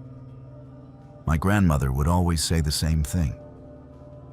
If you ever need proof there is still good in the world, listen to people singing in the cold for no reason, but to make strangers feel less alone. That year, I believed her. By the next morning, I never would again. It started snowing around 6 that evening. The flakes were big and wet, sticking to the window panes and turning the street into something out of a postcard. My grandfather was pretending not to doze in his armchair. My grandmother kept going to the kitchen for just one more cookie, and I was curled up on the couch with a blanket and a book I was not really reading. Every few minutes, one of us would peek through the curtains to see if any figures were moving out on the sidewalk. I kept imagining a crowd of bundled shapes, the faint start of "Oh, come all ye faithful" drifting in from the cold. The house felt safe and warm, the kind of safe that makes you careless. The doorbell rang a little after 9. It sounded too sharp in the soft quiet of the house, and all 3 of us jumped. My grandmother laughed, smoothing her sweater, and said, "That will be them." She told me to check the front window to see which group it was this year. I remember running to the window with this childish excitement building in my chest, pressing my face into the cold glass and breathing a cloudy circle into it. I expected to see a crowd. There was only one person standing on our porch. It was a girl, maybe a few years older than me. She was wearing a long dark coat and a red knit hat pulled low, with her hair tucked up underneath. Her cheeks were flushed from the cold, and she cradled a songbook in her gloved hands. She looked up as I peeked through the curtain and smiled, as if she knew exactly where my face was, behind the glass. There was nothing overtly scary about her, but something about a lone caroler on a night when there was always a group made my stomach tighten for a moment. My grandmother opened the door before I could say anything. A wave of cold air rolled into the living room. The girl's voice was soft but clear. "Good evening," she said. "Sorry to bother you this late. I am with the church group on Oak Street, but the others were not feeling well, so I decided to continue the route alone. Would you like to hear a carol?" My grandmother loved people too easily. She smiled at the girl the same way she smiled at the checkout clerks, the mailman, the kids selling candy bars for school. "Of course, dear," she said. Come, let us hear you." The girl tilted her head and began to sing "Silent Night." I remember being struck by how beautiful her voice was. Pure, steady, the kind of tone you associate with choirs in big stone churches. It echoed strangely in the front hall, mixing with the creak of the old house settling in the cold. My grandfather had come to stand behind my grandmother, and even he looked affected by it, his eyes half closed. When she finished the verse, my grandmother clapped her hands together. "That was lovely," she said. "You must be frozen. Do you want to come in for a minute and warm up? We have hot chocolate." The girl hesitated for exactly the amount of time you would expect from someone who did not want to impose, but secretly hoped you would insist. Her smile widened just a bit. "Oh, that is very kind," she said. "Just for a moment, if that is all right." I remember a flicker of unease then. I cannot explain why. It might have been the way her eyes moved past my grandmother's shoulder before she stepped inside, scanning the room, lingering for a second on the hallway that led to the back of the house. It might have been nothing more than the fact that I had never seen a caroler come inside before. I opened my mouth to say something, but my grandfather had already stepped aside to let her in. The moment the door closed, the house felt different. The warmth that had seemed comforting just seconds before felt thick, almost suffocating. The girl unwrapped her scarf, slipped off one glove, and held the songbook close to her chest. She looked around with an expression that I might have called admiration if it had not been so careful. "You have a beautiful home," she said. "Have you lived here long?" My grandmother beamed. "Oh, for 30 years at least. We raised our children here. Now they send us their children for the holidays, so we do not get lonely." The girl's eyes slid to me, and for a moment I felt as if I were being measured. "This is our granddaughter," my grandfather said. "She is staying with us this Christmas. Her mother is working nights at the hospital." The girl nodded. "That is good. No one should be alone at Christmas."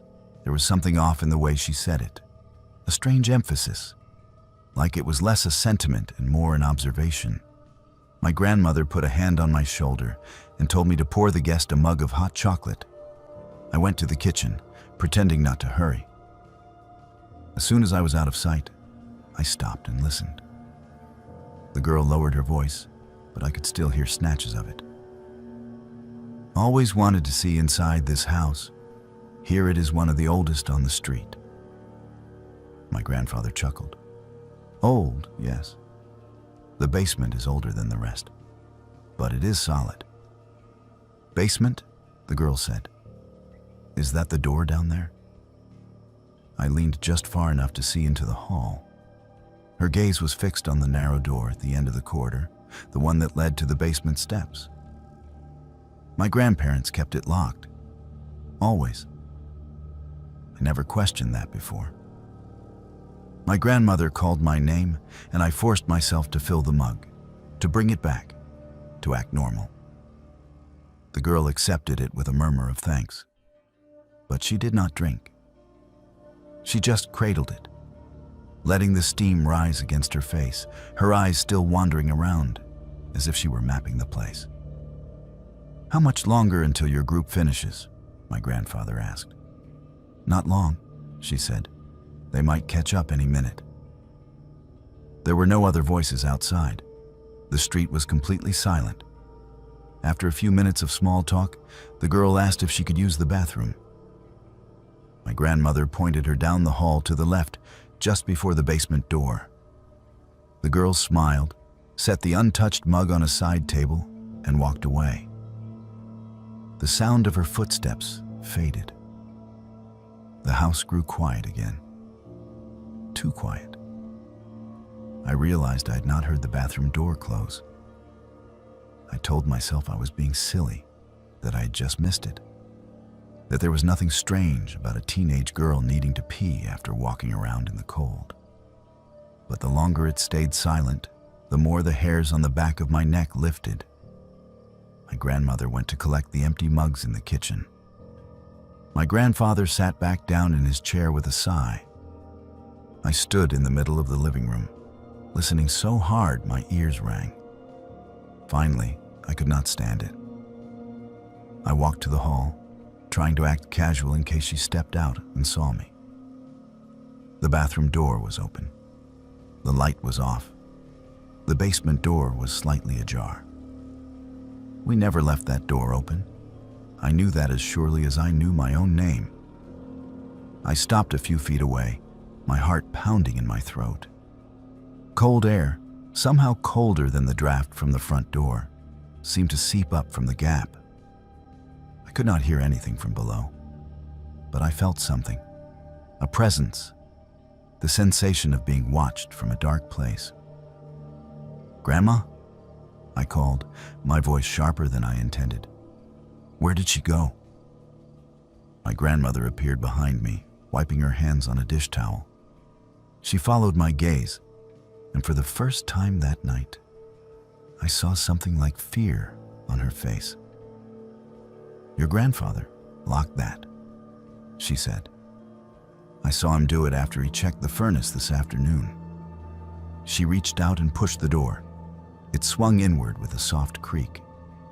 The basement stairs disappeared into blackness. The dusty smell of concrete and old wood drifted up, but underneath it was another scent, faint and sour, like sweat soaked into fabric. My grandmother called out, "Dear, the bathroom is on the left, not downstairs." There was no answer. A sound came instead from outside. Tires crunching on snow, a car door slamming, voices. I jumped and turned toward the front of the house. A moment later, there was a knock at the door, followed by a burst of chattering and laughter. My grandfather opened the door. The real carolers stood there, bundled in coats and scarves, 10 or 12 of them, kids and adults, sheet music in gloved hands. "Sorry we are late," one of the women said. "The van got stuck on Maple for a bit. We did not miss you, did we?" I walked back into the living room in a daze. My grandmother shut the basement door without saying anything and slid the deadbolt at the top. Her face had gone very pale. The girl was nowhere to be seen. Her coat, her hat, her songbook, her untouched hot chocolate on the table. The only proof she had been there. The carolers sang. I barely heard them. My eyes kept drifting to the hallway, to the closed basement door. When they finished, my grandmother pressed extra bills into the donation envelope with shaking hands and wished them a Merry Christmas in a voice that did not sound like her own. After they left, My grandfather checked every window and door in the house.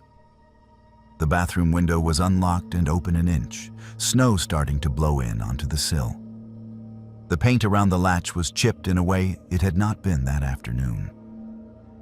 He closed it and locked it again, then went down to the basement with a flashlight, despite my grandmother's protests. He found footprints in the thin dust near the far wall. Our basement had no outside entrance, just concrete shelves, old furniture, and the furnace.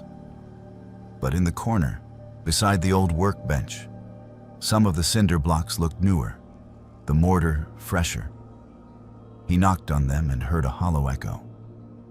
The police came an hour later. They walked the house, checked the basement, took our statements. My grandmother kept repeating. She did not drink the hot chocolate. She came in and she did not drink it. One of the officers exchanged a glance with his partner when my grandfather showed them the blocked section of the wall. A week after Christmas, they broke it open. Behind the newer cinder blocks was a narrow crawl space, no bigger than a closet. It smelled like earth and mold. There were old blankets piled there, a couple of empty water bottles, food wrappers. Someone had been sleeping in that space. Someone had been coming and going in our house without our knowledge, through a basement window we did not even know could be pried, open from the outside. There were scratch marks on the window frame, tiny metal shavings on the sill. They never found the girl. They checked every church in town. No youth choir claimed her. No one recognized the description. The officers told my grandparents she was likely part of a group that used the holidays to scout older houses, that she might have planned to come back with others, that we had interrupted something. Maybe worse than a burglary. They asked my grandmother again why she had let a stranger inside. She cried for days after that. For a long time, I blamed myself for not speaking up sooner, for not trusting that uneasy feeling in my gut when I saw that she was alone, when I saw the way her eyes moved over the house like a blueprint. I still hear her voice sometimes when Christmas music plays, that clear tone wrapping itself around the word holy and twisting it into something else. We changed the locks. My grandparents sealed the basement window and installed a motion sensor light over the backyard. They stopped inviting carolers in after that. They would listen from the doorway, always with the chain on. My grandmother never gave that speech about proof of goodness again. Every Christmas Eve, when the snow starts to fall and the streetlights turn everything gold, I think about how close we came to sharing that house with someone we did not invite. Someone who had been waiting below our feet, listening to our footsteps overhead, memorizing our voices. People talk about Christmas miracles, like they are always about angels and bright lights. Mine was different. Mine was the sound of a van getting unstuck on Maple Street, and the sight of a group of real carolers arriving just in time to prove that the girl standing in our living room did not belong to any choir at all.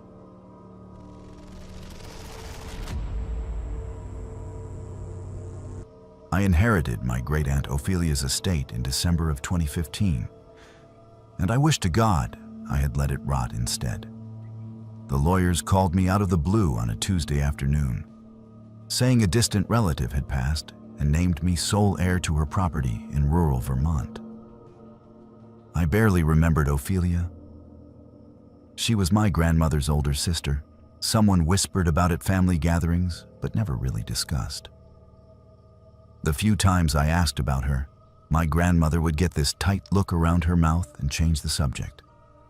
All I knew was that Ophelia never married, never had children, and died alone in the same house where she was born. She was 93 years old. The house was even older. I drove up from Boston 3 days before Christmas, thinking I would spend a week sorting through her belongings, maybe find some antiques worth selling, then list the property with a realtor and be done with it. The house sat at the end of a long gravel drive that wound through bare trees and patches of dirty snow. It was a Victorian, 3 stories tall, painted a faded yellow that might have been cheerful once, but now just looked sickly in the gray winter light. The porch sagged. The shutters hung crooked. But the bones of the place were solid, and when I stepped inside, it smelled like old wood and lavender sachets instead of mold or rot. The lawyer had left the keys in the mailbox, along with a handwritten note that said, "Everything inside belongs to you now. Do with it what you will."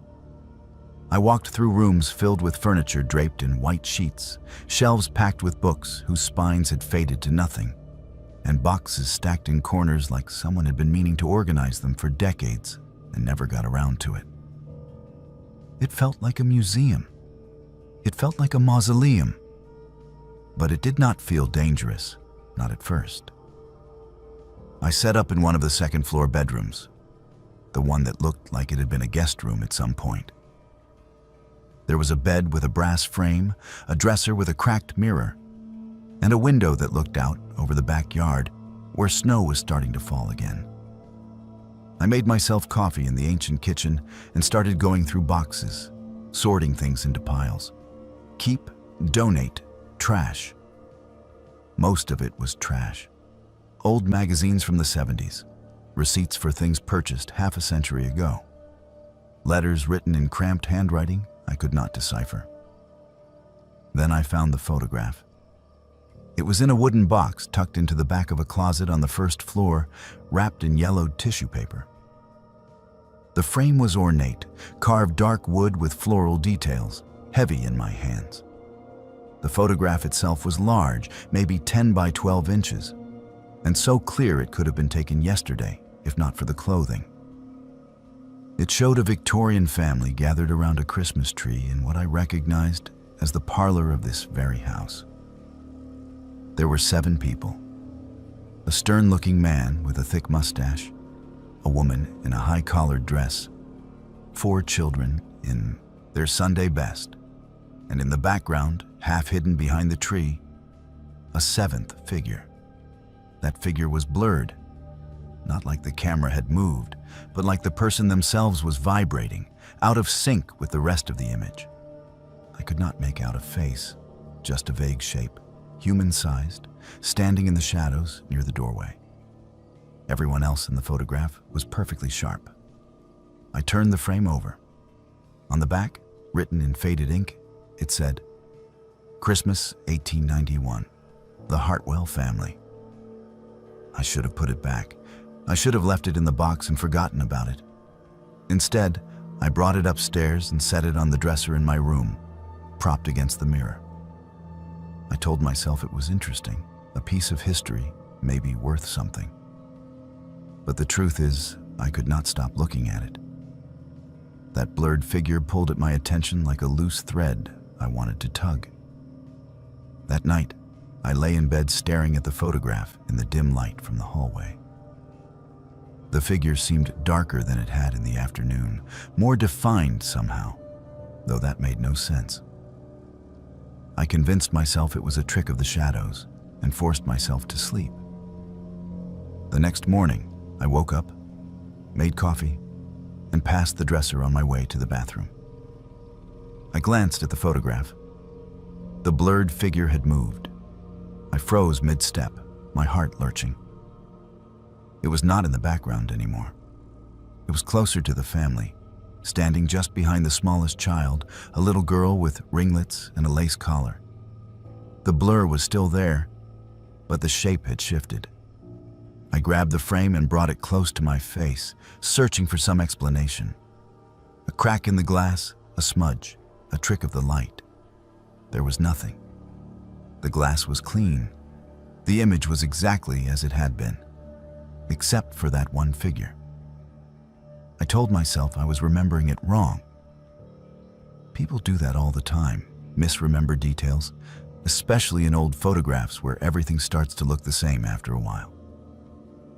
I set the frame back down, took a picture of it with my phone, and made a note of the timestamp.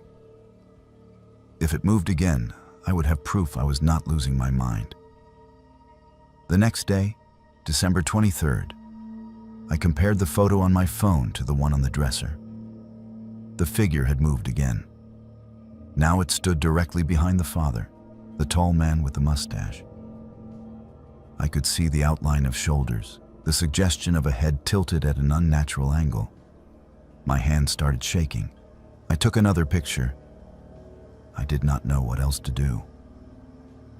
On Christmas Eve, the figure was standing behind the mother. I could see details now that had not been there before. The shape of fingers, long and thin, resting on the woman's shoulder. The photograph was changing. Something inside it was moving closer to the family, one person at a time, and I could not explain it, and I could not stop looking. That night, I could not sleep. The house creaked and settled around me, the way old houses do, but every sound felt deliberate. I kept getting up to check the photograph, to see if it had changed again, and every time I looked, the figure seemed darker, sharper, more present. By 3 a.m, I was sitting on the bed with the frame in my lap, staring at it under the light of my phone's flashlight, trying to find some rational explanation. That was when I heard the music. It was faint at first, coming from somewhere downstairs. A piano, or maybe a music box, playing a tune I recognized but could not name. Something old, something that belonged to another century. I set the photograph down and crept to the bedroom door, my pulse hammering in my ears. The music was clearer in the hallway. It was coming from the parlor. I should have stayed upstairs. I should have locked the door and waited for daylight. But part of me needed to know. I went down the stairs one at a time, gripping the railing, my breath shallow. The music grew louder. It was not a recording. It had the mechanical quality of something being played on an old instrument. Notes slightly out of tune, tempo uneven. The parlor door was open. The room was dark except for a faint glow coming from the corner where the Christmas tree would have stood in the photograph. I stepped inside. The music stopped. I stood there in the silence, my heart slamming against my ribs, and reached for the light switch. My fingers found it. The overhead light flickered on. The room was empty. No piano, no music box. Just furniture covered in sheets and dust thick enough to show that no one had been in here for months. But in the corner, near the window, there were marks in the dust on the floor. Footprints, small, like a child's, leading from the doorway to the center of the room, then stopping. I ran back upstairs, grabbed the photograph, and turned it over. The blurred figure was gone. I searched the image, my eyes darting over every face, every shadow, every corner of that parlor from 1891. The family stood frozen in their poses, smiling stiffly at the camera. But the figure that had been moving closer to them, day by day, was no longer there. I heard a sound behind me, a faint creak like weight settling on old floorboards. I turned. There was nothing there. Just the empty hallway, the dim light from the bedroom, the silence pressing in. But I could feel it. I could feel something watching me. Something that had been inside that photograph for more than a century and was not inside it anymore. I smelled it then. Decay. Not the musty smell of an old house, but something organic and rotten, mixed with the sharp green scent of pine needles.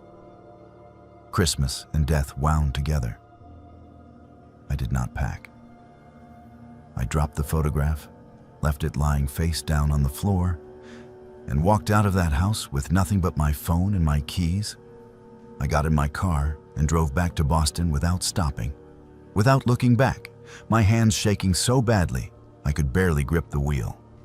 I called the lawyer the next morning and told him to sell the estate as is, that I did not want anything from it, that he could keep whatever profit came from the sale.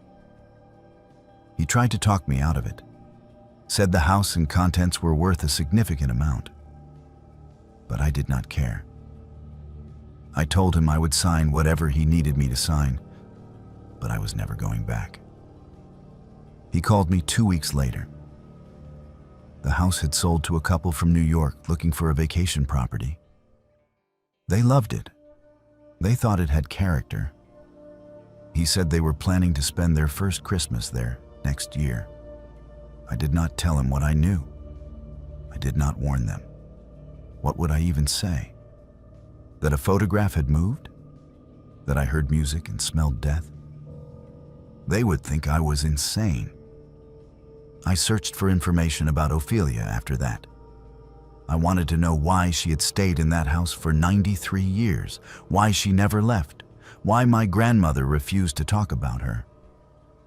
I found an old newspaper article from 1952, an interview with local residents about the history of the town. Ophelia was mentioned. The reporter asked her if she ever felt lonely, living in that big house all by herself. Her answer was 3 words: "I am not alone." I found another article from 1984 about a fire that nearly destroyed the house. Ophelia refused to evacuate. Firefighters had to drag her out. When they asked her why she would not leave, she told them, "It will not let me." She died on Christmas Eve. Alone, according to the death certificate. But I do not believe that anymore. I still have the pictures I took on my phone, the ones that show the figure moving through the photograph day by day. I have looked at them exactly once since I left that house. I will never look at them again, but I will never delete them either. They are proof that I am not crazy. Proof that something was in that photograph. Something that Ophelia spent her entire life trapped with. And proof that I let it out. The new owners sent the lawyer a thank you card last Christmas. He forwarded it to me, thinking I might want to see that the house had gone to a good home. The card had a photo on the front. The couple, smiling, standing in front of the fireplace in the parlor. Behind them, on the mantel, I could see the edge of a wooden frame. They had found the photograph. They had put it back up. I wanted to call them. I wanted to warn them. But what would I say that would not sound like the ramblings of someone who had lost their mind? And maybe I am wrong. Maybe it was all stress and isolation and an overactive imagination. Maybe that figure is still gone, dissolved into whatever shadows it came from. But I do not think so. I think it waited in that house for more than a century, moving through that photograph 1 inch at a time, year after year, until someone finally let it out. I think Ophelia knew. I think that is why she never left, why she spent 93 Christmases in that house, keeping watch, keeping it contained. And I think it has found new people to stand behind now, new faces to move toward, one day at a time, while they hang stockings and trim the tree and never notice the figure getting closer in the photograph on their mantel. I hope I'm wrong. But every Christmas Eve, at exactly 3 in the morning, my phone buzzes with a notification. No message, no caller. Just a push alert that wakes me from whatever restless sleep I have managed to find. And when I unlock the screen, just for a second before it goes dark again, I see an image I did not take. A photograph I did not save. It is me, standing in my apartment. And behind me, blurred and out of focus, there is something else.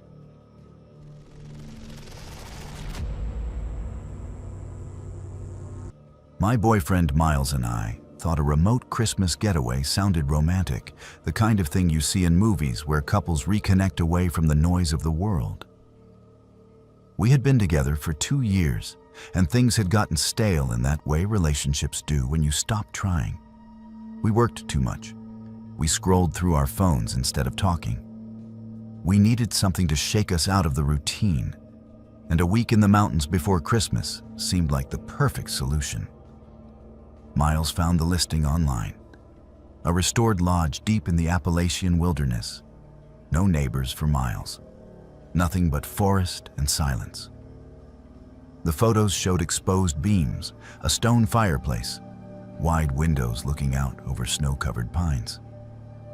It looked like a postcard. The price was almost too good to be true. The owner, an older man with a gray beard and tired eyes, met us at a gas station off the main highway to hand over the keys. He did not say much, just gave us directions and a warning that cell service disappeared about 5 miles up the mountain road. Then, right before he got back in his truck, he turned and said something I thought was a joke at the time. Stay inside after dark on the 21st, winter solstice.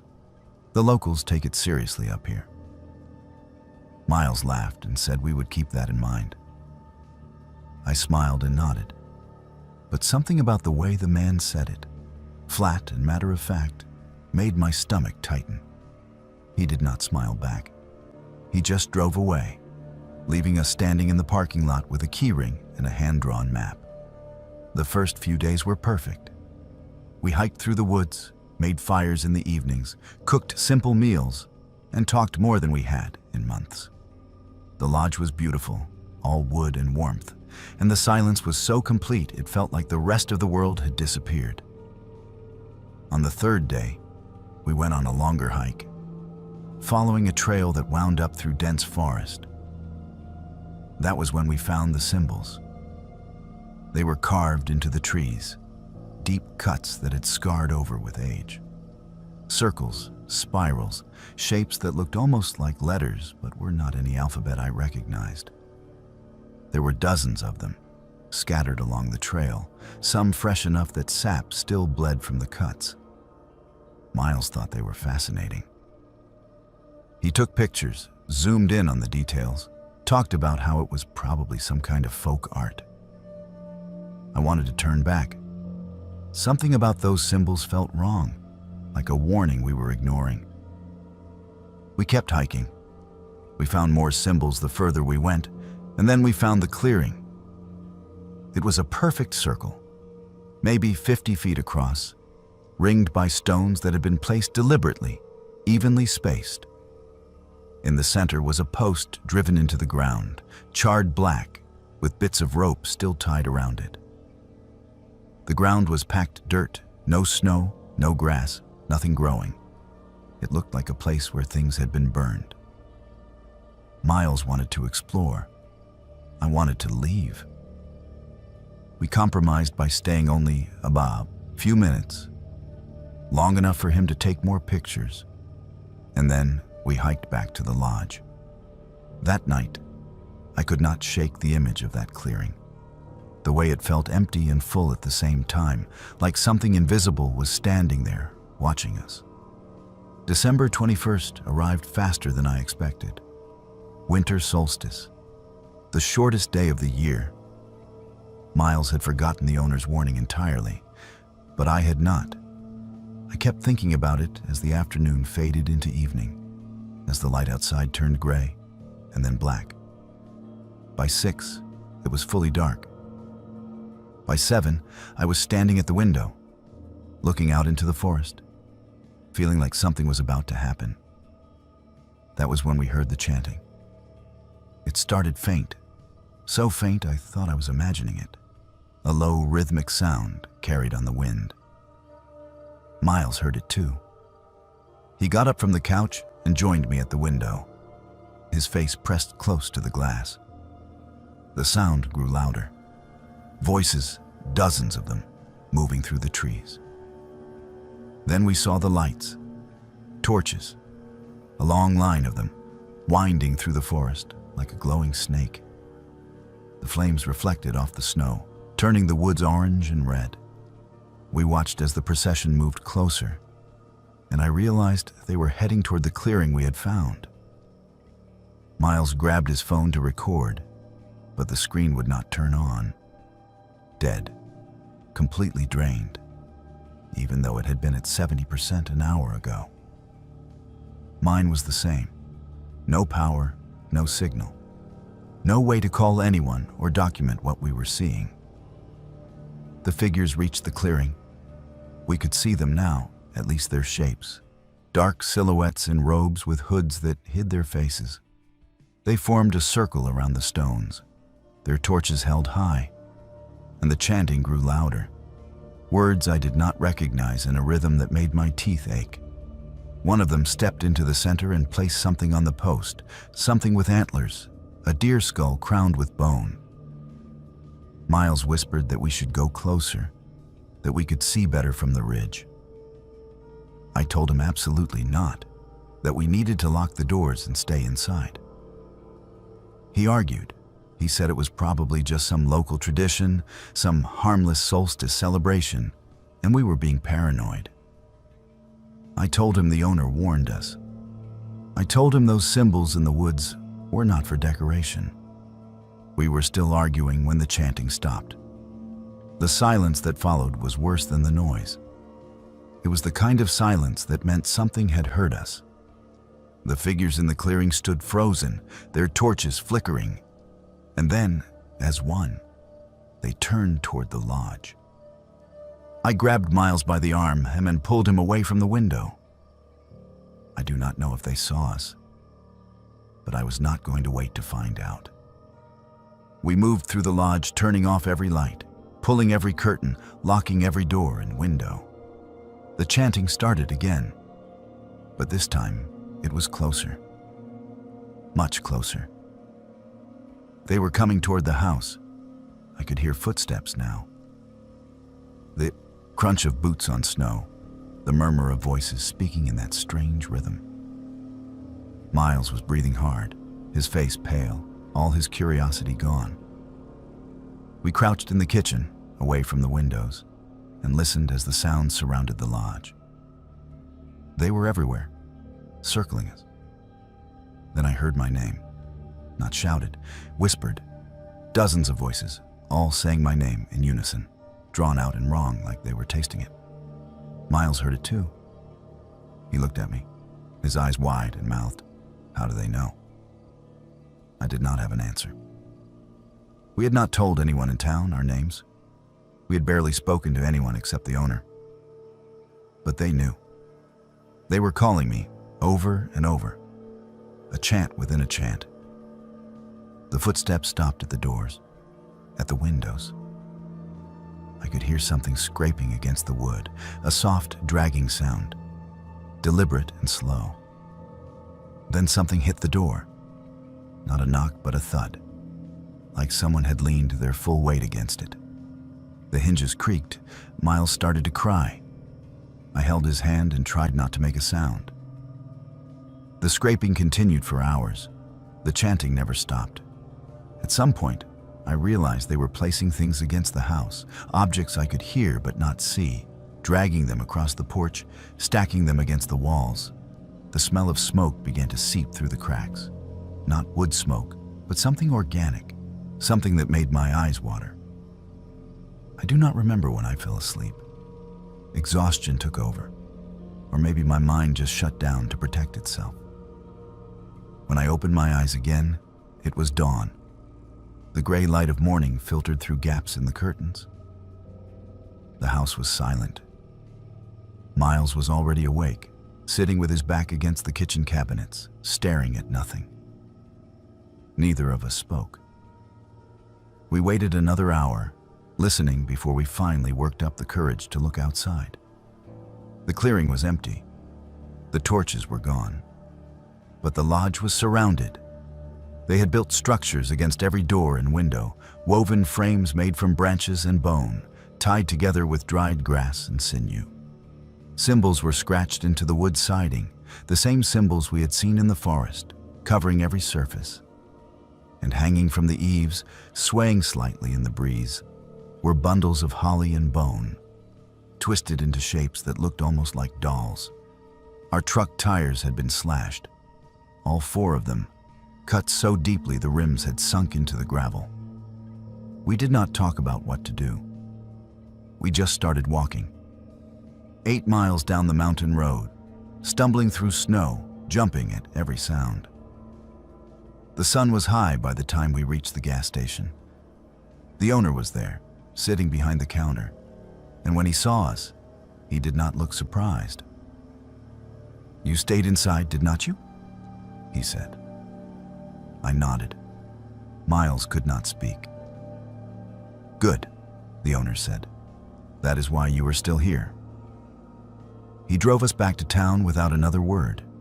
We got a tow truck for the vehicle, paid for new tires, and left that same day. Never asked the owner what would have happened if we had gone outside. I never asked what the symbols meant or who those people were. I did not want to know. Miles and I broke up 3 months later. We never talked about that night, not once. But it sat between us like a wall. Some things are too heavy to carry together. I still think about the way they knew my name. I still hear it sometimes, late at night when the house is quiet, a whisper just at the edge of hearing. I tell myself it is my imagination. I tell myself we were lucky. But every year on the winter solstice, I make sure every door is locked and every light is on. And I do not look out the windows after dark.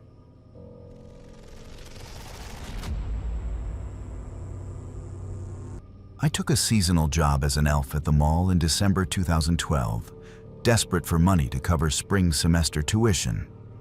I was 19, a sophomore at the community college, and naive enough to think a job where I wore a green velvet costume and handed out candy canes would be harmless. The mall was one of those upscale outdoor shopping centers where everything cost too much, and families came to take pictures with Santa like it was a sacred tradition. They paid $12 an hour, which was good money back then, and the manager promised it would be easy work.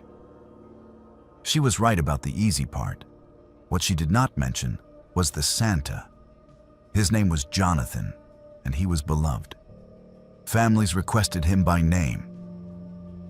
The mall had used him for 15 consecutive years, and management treated him like royalty.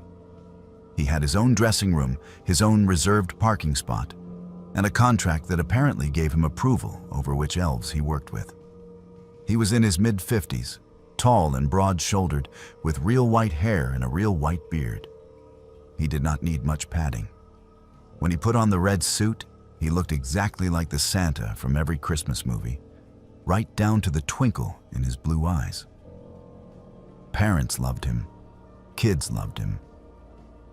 The other mall employees spoke about him with reverence, like he was doing something noble instead of sitting in a chair for 8 hours asking children what they wanted for Christmas. I hated him from the first shift. It started small. A hand on my lower back that lingered too long when he guided me into position for photos. Comments about how the elf costume fit me, how I looked just darling, how I was his prettiest helper yet. He stood too close when he talked to me, his breath warm on my neck, his voice dropping to a whisper that parents waiting in line could not hear. I told myself I was overreacting. He was a grandfather, a mall fixture, a man everyone trusted. I was just a broke college kid who needed the job. The other elves were 2 girls, both in their early 20s, and they barely spoke to me. When I tried to make conversation during our breaks, they would mumble something polite and walk away. I thought maybe they did not like me, that I had done something wrong. It took me a week to realize they were afraid, not of me, of him. One afternoon, the mall was slow. Families had thinned out after lunch, and we had a gap in the schedule. Jonathan told the other 2 elves they could take their breaks early. They left fast, almost running toward the food court. And suddenly, I was alone with him in the Santa workshop set. He smiled at me, that warm, grandfatherly smile, and said we should use the time to organize the prop area in the back. The prop area was a storage room behind the fake North Pole backdrop, filled with boxes of ornaments, extra candy canes, and rolls of wrapping paper. It was small and windowless, lit by a single overhead bulb. I did not want to go in there with him, but I could not think of a reason to say no that would not sound ridiculous. So I followed him. He closed the door behind us. The click of the latch made my stomach drop. I turned to look at him, and his expression had changed. The twinkle was gone. He was not smiling anymore. He just stared at me with his calm, appraising look, like he was deciding something. "You are a hard worker," he said. "I appreciate that." I mumbled a thank you and started moving boxes, trying to look busy, trying to fill the silence. "I have been doing this a long time," he continued. 15 years. Every year I pick one special elf, someone who really understands the magic of Christmas. My hands were shaking. I set down the box I was holding and turned toward the door. "I need to check on the line," I said. He stepped between me and the exit. "There is no line," he said. "I sent them away, remember?" He was close now, close enough that I could smell the peppermint on his breath and the stale sweat under his costume. He reached out and touched my hair, tucking a strand behind my ear. "You are special," he said. "I knew it the first day. You have that look, innocent, trusting, just like Emily, and Rachel before her, and the girl before that. I do not even remember her name." I felt the room tilt. He was telling me something, confessing, and he did not care that I could hear it because he did not think it mattered. He did not think I would do anything about it. "I have been doing this for 15 years, he said again, his voice soft and proud. "No one has ever said a word. Do you know why?" I shook my head, my throat too tight to speak. "Because I am Santa," he said, smiling now.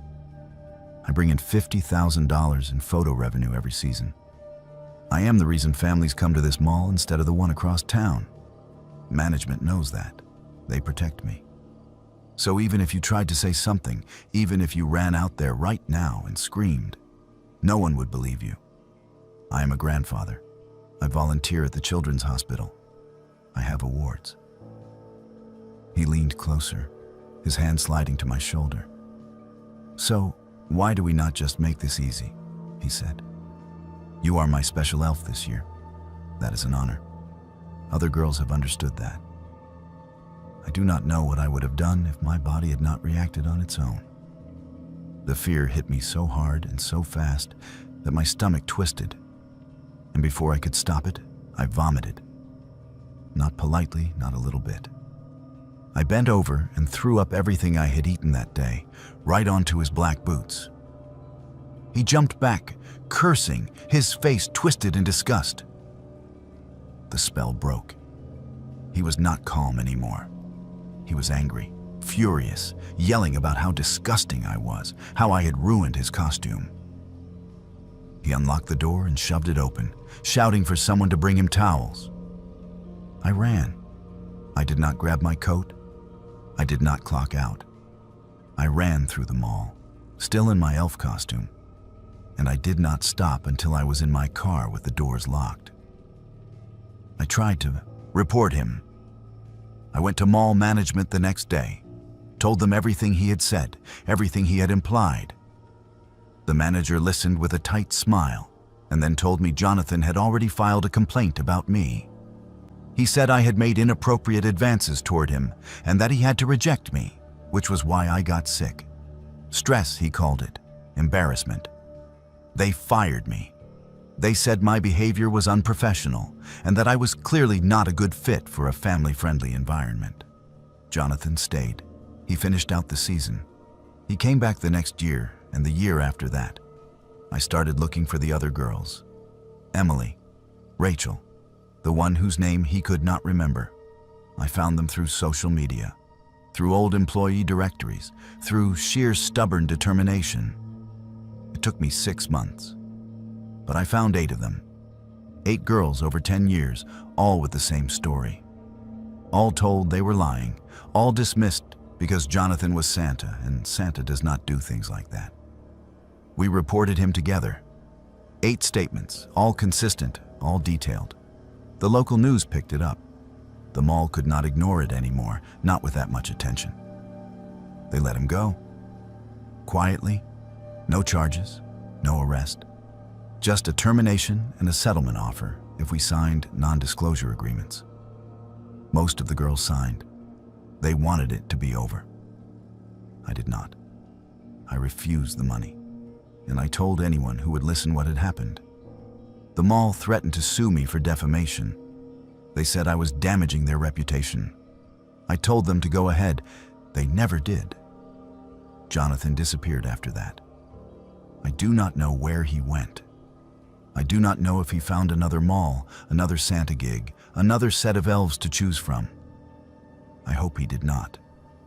I hope someone else recognized the look in his eyes and stopped him before he could start again. But I do not believe that. Men like Jonathan do not stop. They just move. Every December, I see mall Santas, and I wonder. I see the elves standing beside them, young girls in green velvet and striped tights, smiling for the cameras. I wonder if they feel that hand on their back that lingers too long. I wonder if they hear comments whispered just low enough that no one else can hear. I wonder if they are told they are special. And I wonder how many of them will report it, and how many will be told that no one will believe them because the man in the red suit is a grandfather, a volunteer, an institution. Because he is Santa, and Santa does not do things like that. I do not celebrate Christmas anymore. I have not since 2012.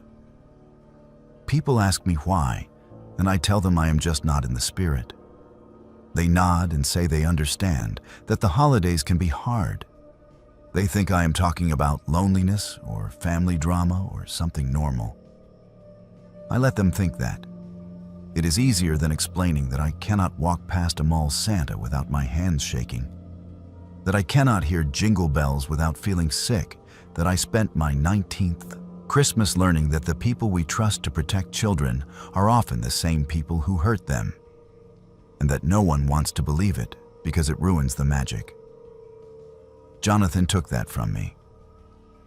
Not just the holiday, but the belief that someone would listen, that the truth mattered more than tradition, that being right was enough. I got none of those things. What I got was a lesson about power, about who gets believed and who gets erased, about how a red suit and a white beard can be better armor than any lie. I hope the other girls are okay. I hope they found a way to move past it that I have not. I hope Jonathan is alone somewhere, forgotten, powerless. But every year when December comes and the mall decorations go up and I see those photos of smiling children on Santa's lap, I think about the girl standing just off camera in the green velvet dress, and I wonder if she is okay. I wonder if anyone has asked her. I wonder if anyone would believe her if she said she was not.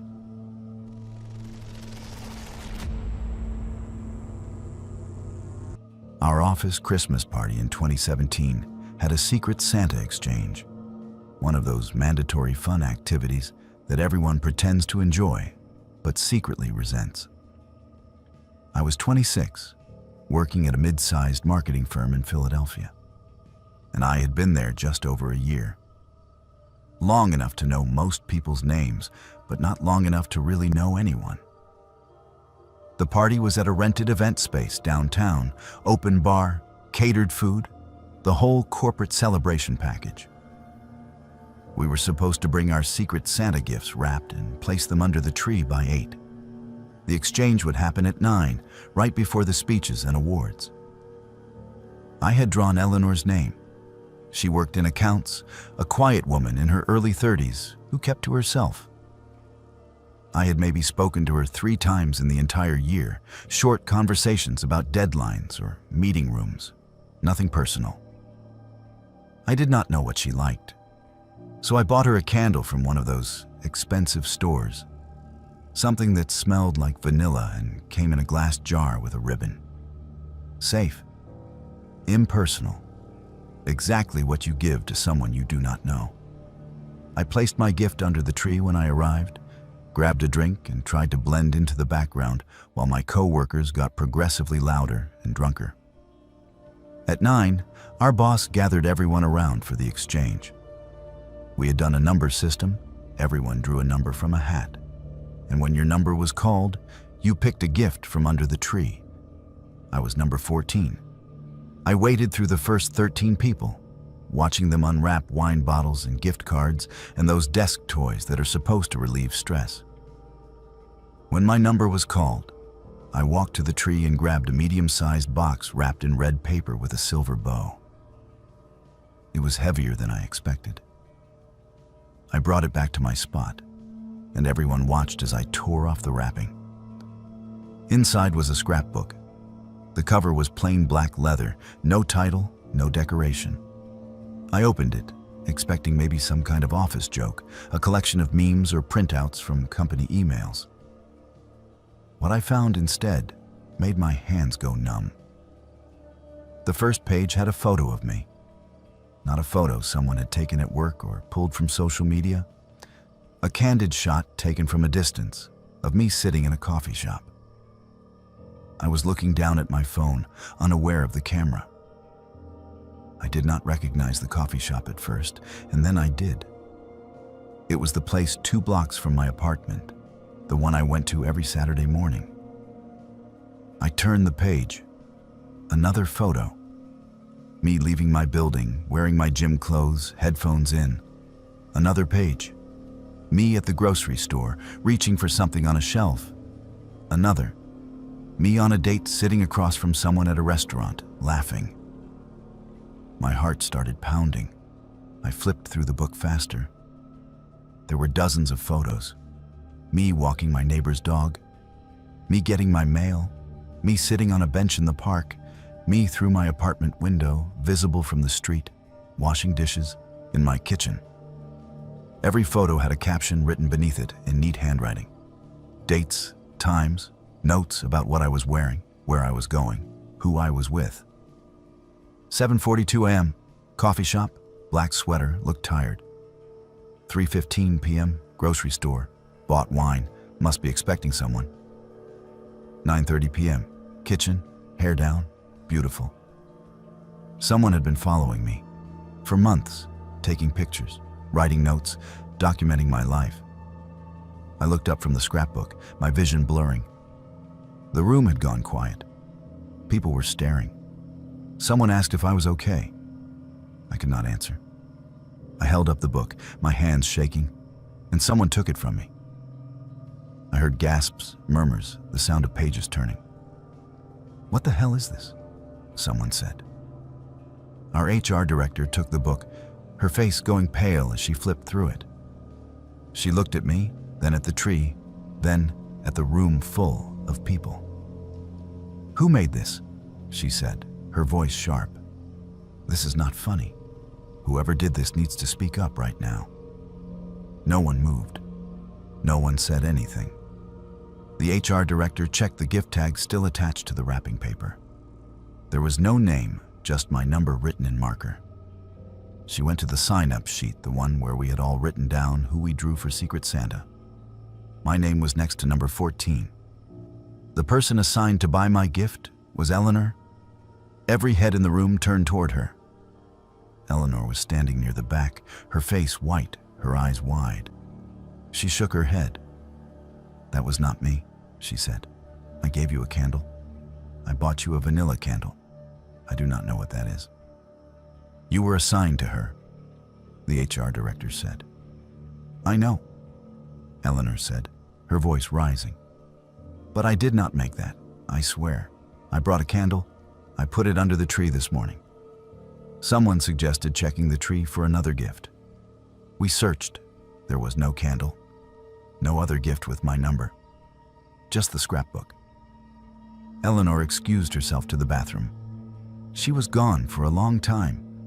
Long enough that someone went to check on her. When they came back, they said Eleanor was sitting on the floor, crying, refusing to come out. I called the police. They came. They took the scrapbook. They interviewed everyone at the party. No one admitted to making it. No one had seen anyone place it under the tree. The event space had cameras, but they only covered the entrance, not the room where the tree was. The footage showed all of us arriving, placing gifts, mingling. Nothing unusual. They asked Eleanor to come down to the station. She agreed. She let them search her car. In the trunk, they found a camera with a telephoto lens. On the memory card were more photos, hundreds of them. Me at the coffee shop, me at the gym, me in my apartment, visible through the gaps in my blinds. Photos I had not seen in the scrapbook, photos that were even more invasive, closer, more intimate. Eleanor broke down. She admitted she had been following me, not since I started at the company, but since before. Since I interviewed. She said she saw me in the lobby that day, waiting to meet with HR, and she could not stop thinking about me. She said she just wanted to be close to me, to understand me, to be part of my life. She said she had never meant to scare me. The police asked if she had ever been inside my apartment. She hesitated. Then she nodded. Twice, she said. Just twice. She had taken my spare key from my gym bag one day at work, made a copy, and returned it before I noticed. She said she only went in when I was not home. She said she never took anything. She just wanted to see where I lived, to lie on my bed, to feel close to me. I felt like I was going to be sick. They arrested her, stalking, breaking, and entering. The company fired her the next day. I got a restraining order. She moved out of state a month later as part of her plea agreement. I never saw her again, but the damage was done. I moved 3 times in the next year. Every apartment I found, I would stay for a few months and then start to feel like I was being watched again. A shadow at the window. Footsteps in the hallway that stopped outside my door. The sense that someone had been in my space while I was gone, even though nothing was missing, even though the locks had not been tampered with. I checked my credit report obsessively. I changed my phone number. I deleted all my social media. I installed cameras. I bought new locks. I did everything the police told me to do. And still, I could not shake the feeling that she was out there, watching. The worst part was not knowing how long it had been happening before I found out. Months, at least. Maybe longer. How many times had she been in my apartment while I slept? How many times had she stood outside my window, watching me move through my own life, unaware that I was performing for an audience of 1? I started checking every gift I received. Christmas, birthdays, anything. I would unwrap them slowly, carefully, looking for signs that they were not what they seemed. My friends thought I was paranoid. Maybe I was, but I could not help it. Eleanor sent me a letter from wherever she moved to. It arrived 2 Christmases after the incident. No return address, postmarked from somewhere in the Midwest. I almost threw it away without reading it. I wish I had. She wrote that she was sorry, that she had been getting help, that she understood now that what she did was wrong. But then, at the end, she wrote something that made my blood run cold. I still think about you every day. I still miss being close to you. I hope you are doing well. I hope you are happy. I hope you know that someone out there cares about you more than you will ever understand. I burned the letter. I reported it to the police, but there was nothing they could do. She had not threatened me. She had not violated the restraining order. She had just sent a letter. I have not celebrated Christmas since. I do not go to office parties. I do not do Secret Santa. When December rolls around and my coworkers start talking about holiday plans, I make excuses. I say I am busy. I say I have family obligations. I do not tell them the truth. The truth is that every time I see wrapped presents under a tree, I think about that scrapbook. I think about Eleanor sitting in her car outside my apartment, camera in hand, waiting for me to walk past a window. I think about her lying in my bed, in my space, breathing in the smell of my pillows. I think about how many months she watched me before I knew. I think about how close she got before anyone noticed. And I think about the fact that she is still out there, somewhere, thinking about me every day. Christmas is supposed to be about giving, about surprises, about the joy of receiving something from someone who cares about you. I learned that gifts can be weapons, that surprises can be violations, that someone caring about you without your consent is not love. It is terror wrapped in ribbon, wrapped in.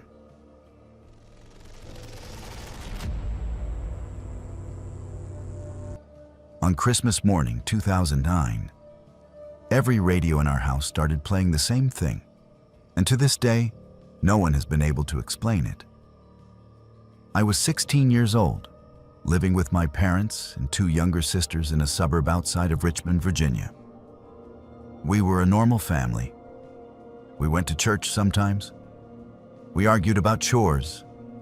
We had traditions. Christmas morning was one of them. We always woke up early, made cinnamon rolls, and opened presents in the living room while our father took pictures and our mother pretended not to cry over sentimental gifts. That year, we started around 8 in the morning. The tree was lit, the room smelled like sugar and pine, and wrapping paper was already piling up on the floor. My younger sister had just opened a jewelry box and was holding it up for our mother to see. My father was adjusting the camera settings. I was tearing the paper off a box that I hoped contained the boots I had been asking for since October.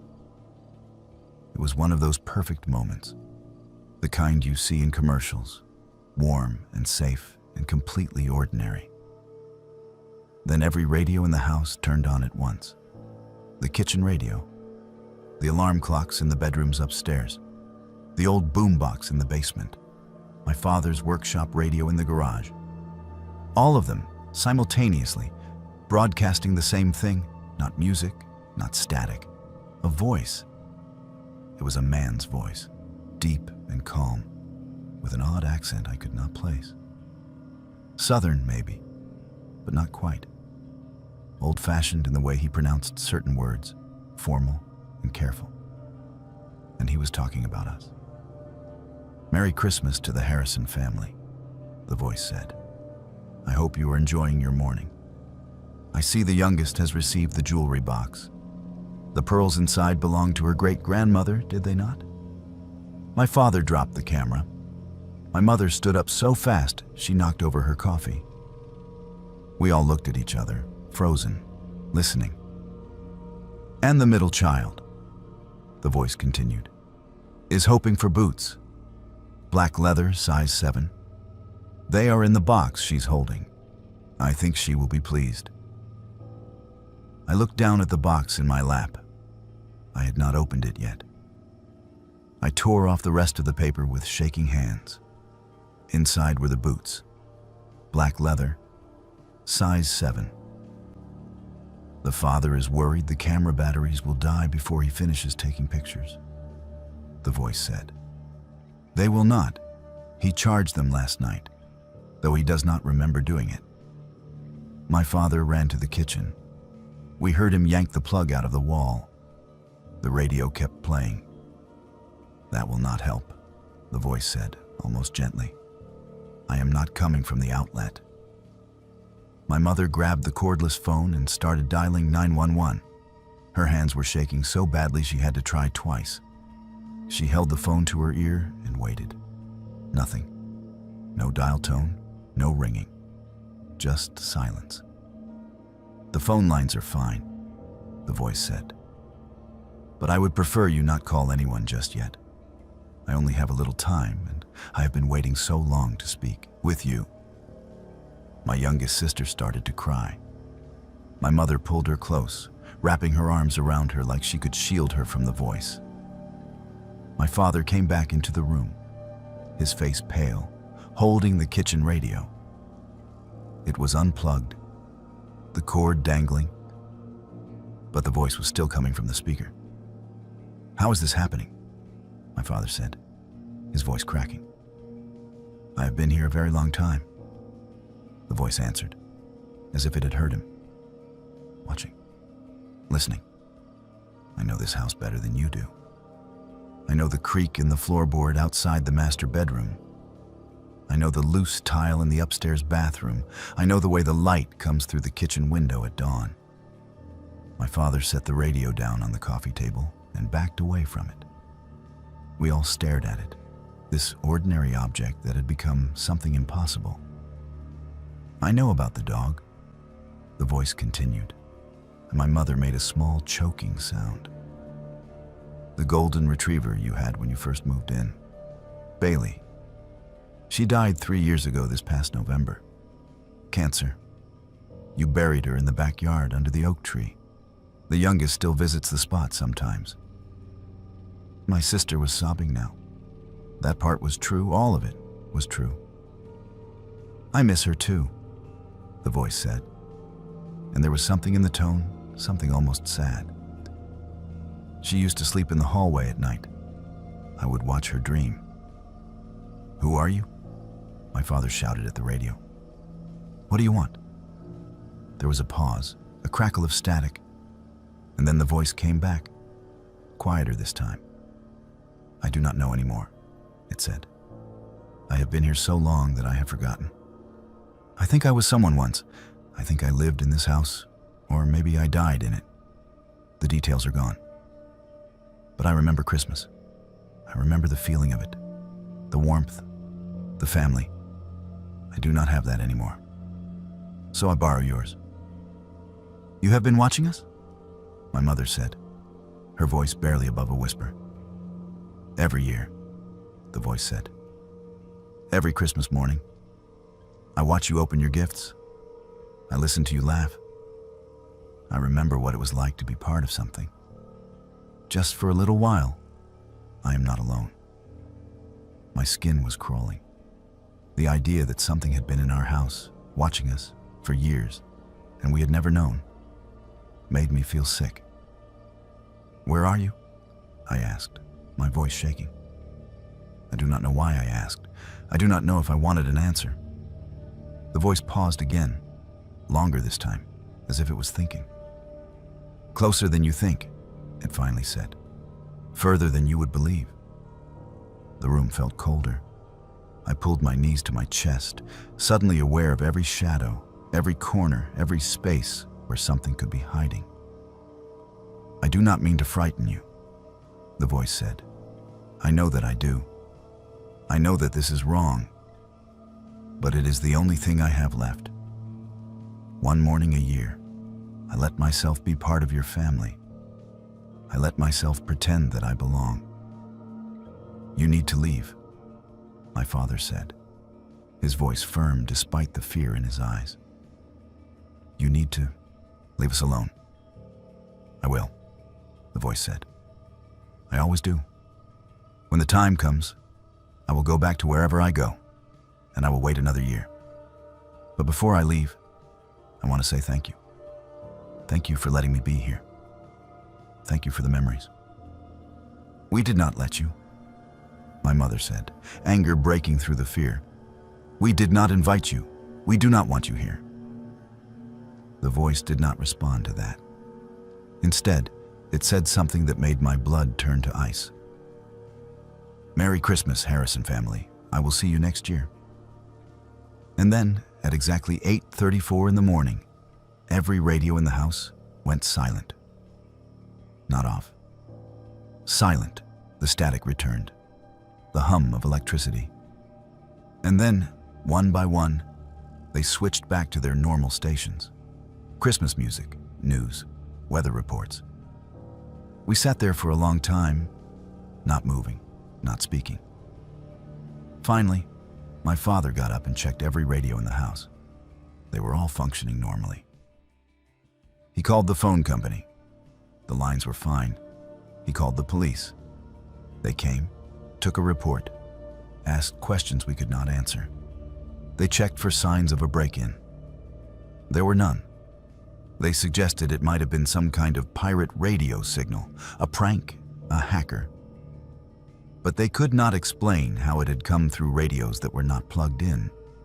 They could not explain how the voice knew details about our family that no one outside our house could have known. We never found an explanation. We had the house blessed by a priest. We replaced all the radios. We did everything we could think of to make ourselves feel safe again. But every Christmas morning since, we gather in the living room at 8, and we go quiet. We do not open presents. We do not turn on the radios. We just sit and wait, listening to the silence, waiting to hear if Hugh comes back. He never has. But I think about him. I think about what he said, about being alone, about borrowing our family for one morning a year because it was the only thing he had left. I think about the fact that someone has been in our house for years, maybe decades, watching us live our lives, and we never knew. I think about the way he knew Bailey's name, the way he knew where she was buried, the way he said he missed her too. I moved out when I turned 21. I live 3 states away now. I have my own apartment, my own life, my own traditions. But every Christmas morning, I unplug every radio in my home. I turn off my phone. I sit in the silence and I listen. I have never heard his voice again. But sometimes, when the house is very quiet, I feel like I am not alone. Like something is watching me, not with malice, but with longing. Like something is borrowing my morning, my warmth, that's my life, because it has nothing else. I do not know if that makes it better or worse. I do not know if Hugh is still in my parents' house, waiting for another Christmas, or if he has moved on to somewhere else. I do not know if he is a ghost or something. Stranger, something that exists in the spaces between radio waves and memory. All I know is that every year, my parents call me on December 25th, and the first thing they say is, "He did not come back."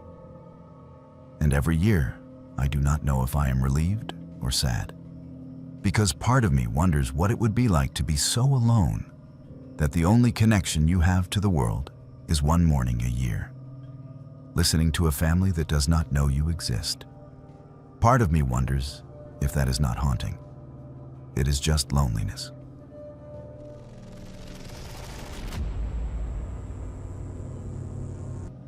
I bought a vintage snow globe at an estate sale 3 days before Christmas 2020, and I have spent every day since then wondering if I actually made it back out. The sale was in an old neighborhood in Baltimore, one of those streets where the row houses lean slightly toward each other like they are sharing secrets. The house belonged to a woman named Rosalie, who had died alone on Christmas Eve the year before. Her relatives were selling everything, furniture and dishes, and decades of accumulated belongings, all laid out on tables in rooms that still smelled faintly of lavender and dust. I collect vintage Christmas items, ornaments, postcards, anything with that particular quality of old holidays, when decorations were made of glass and paper instead of plastic. I was looking through a box of tree toppers when I saw the snow globe sitting on a side table, half hidden behind a stack of books. It was beautiful. The base was carved wood, dark and heavy with details that had been worn smooth by years of handling. Inside the glass dome was a Victorian parlor scene, a family gathered around a Christmas tree. The figures were incredibly detailed, painted with care, their faces tiny but distinct. A father, a mother, 4 children in old-fashioned clothing. The tree was decorated with miniature ornaments, no bigger than pinheads. Snow was suspended in the liquid, real flakes, not the plastic glitter you see in modern globes.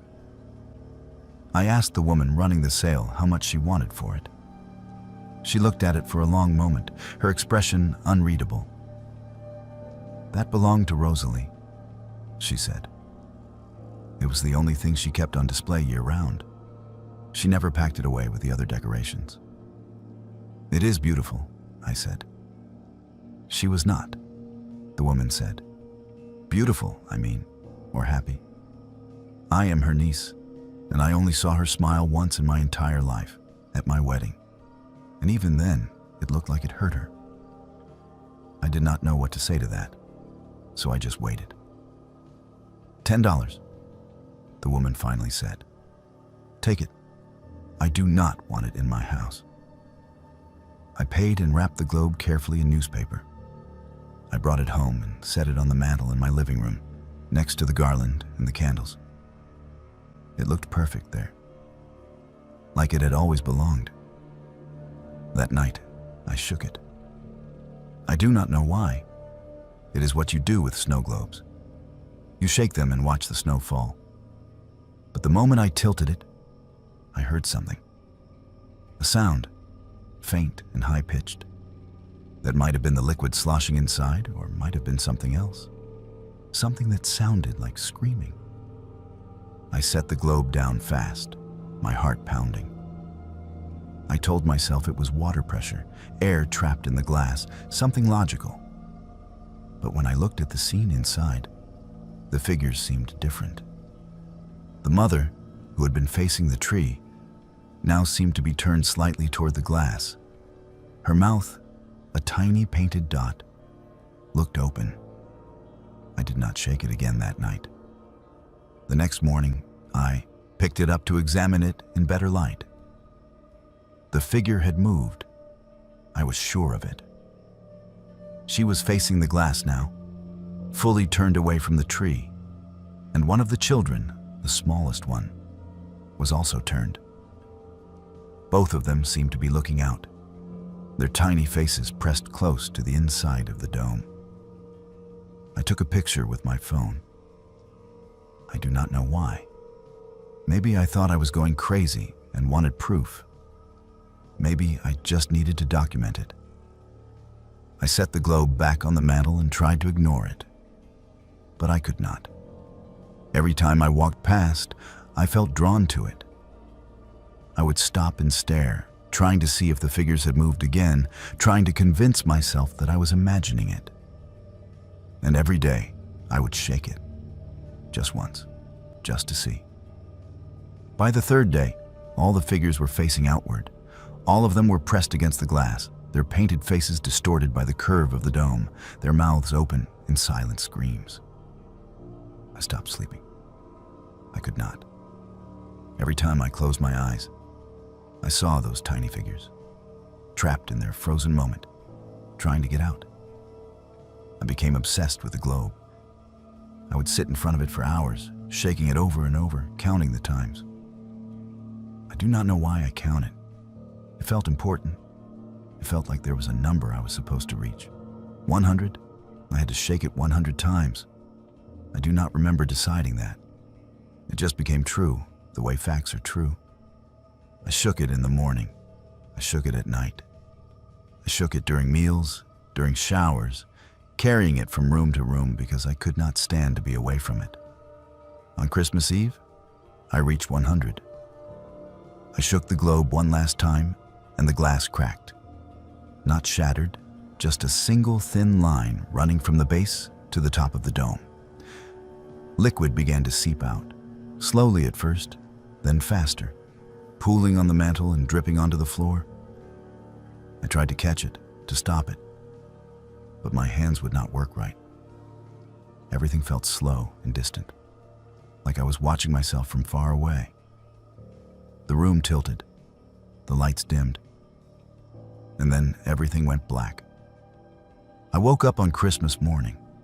I was lying on the couch in my living room. Sunlight was coming through the windows. The snow globe was on the mantel, intact. No crack, no water. For a moment, I thought I had dreamed the whole thing. A stress hallucination. Too much time alone during the pandemic. I sat up, my head pounding, and looked around.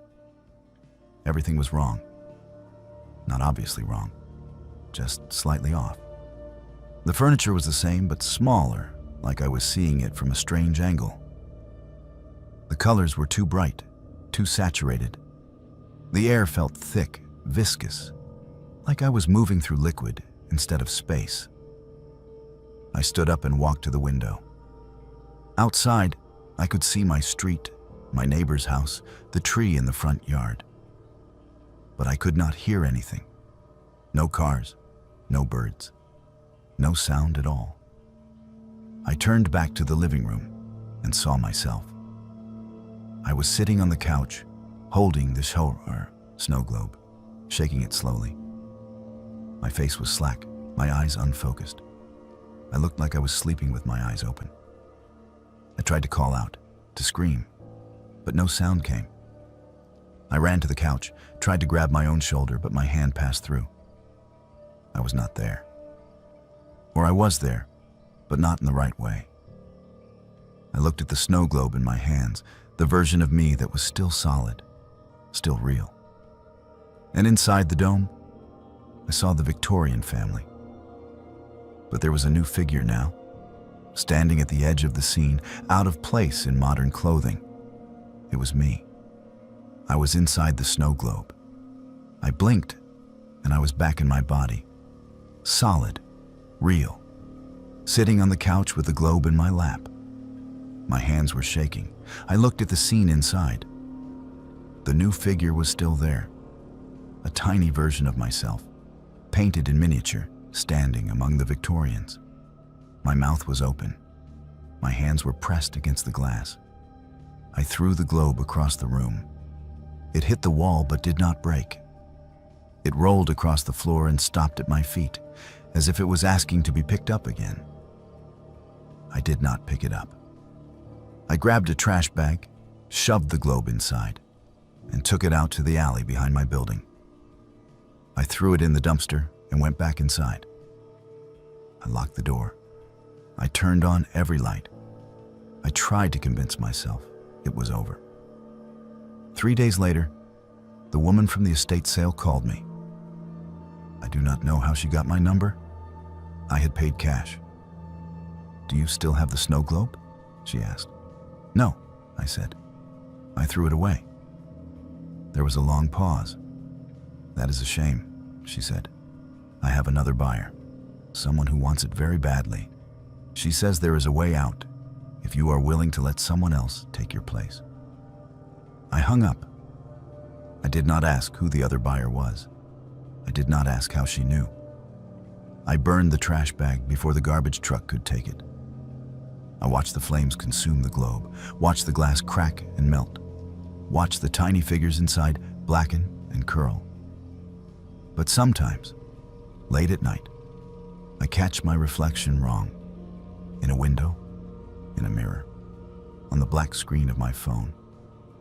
And it looks like I am seeing myself through curved glass, distorted and distant. And I wonder if I really made it out. I wonder if the version of me that burned the globe was the real one. Or if I am still inside, trapped in a scene that never changes, shaking the glass from the inside, while another version of myself moves through the world, wearing my face. I wonder if Rosalie felt this way for 93 years, wondering which side of the glass she was really on. The woman from the estate sale said Rosalie never smiled. That she looked like smiling hurt her. I understand that now, because I do not smile anymore either.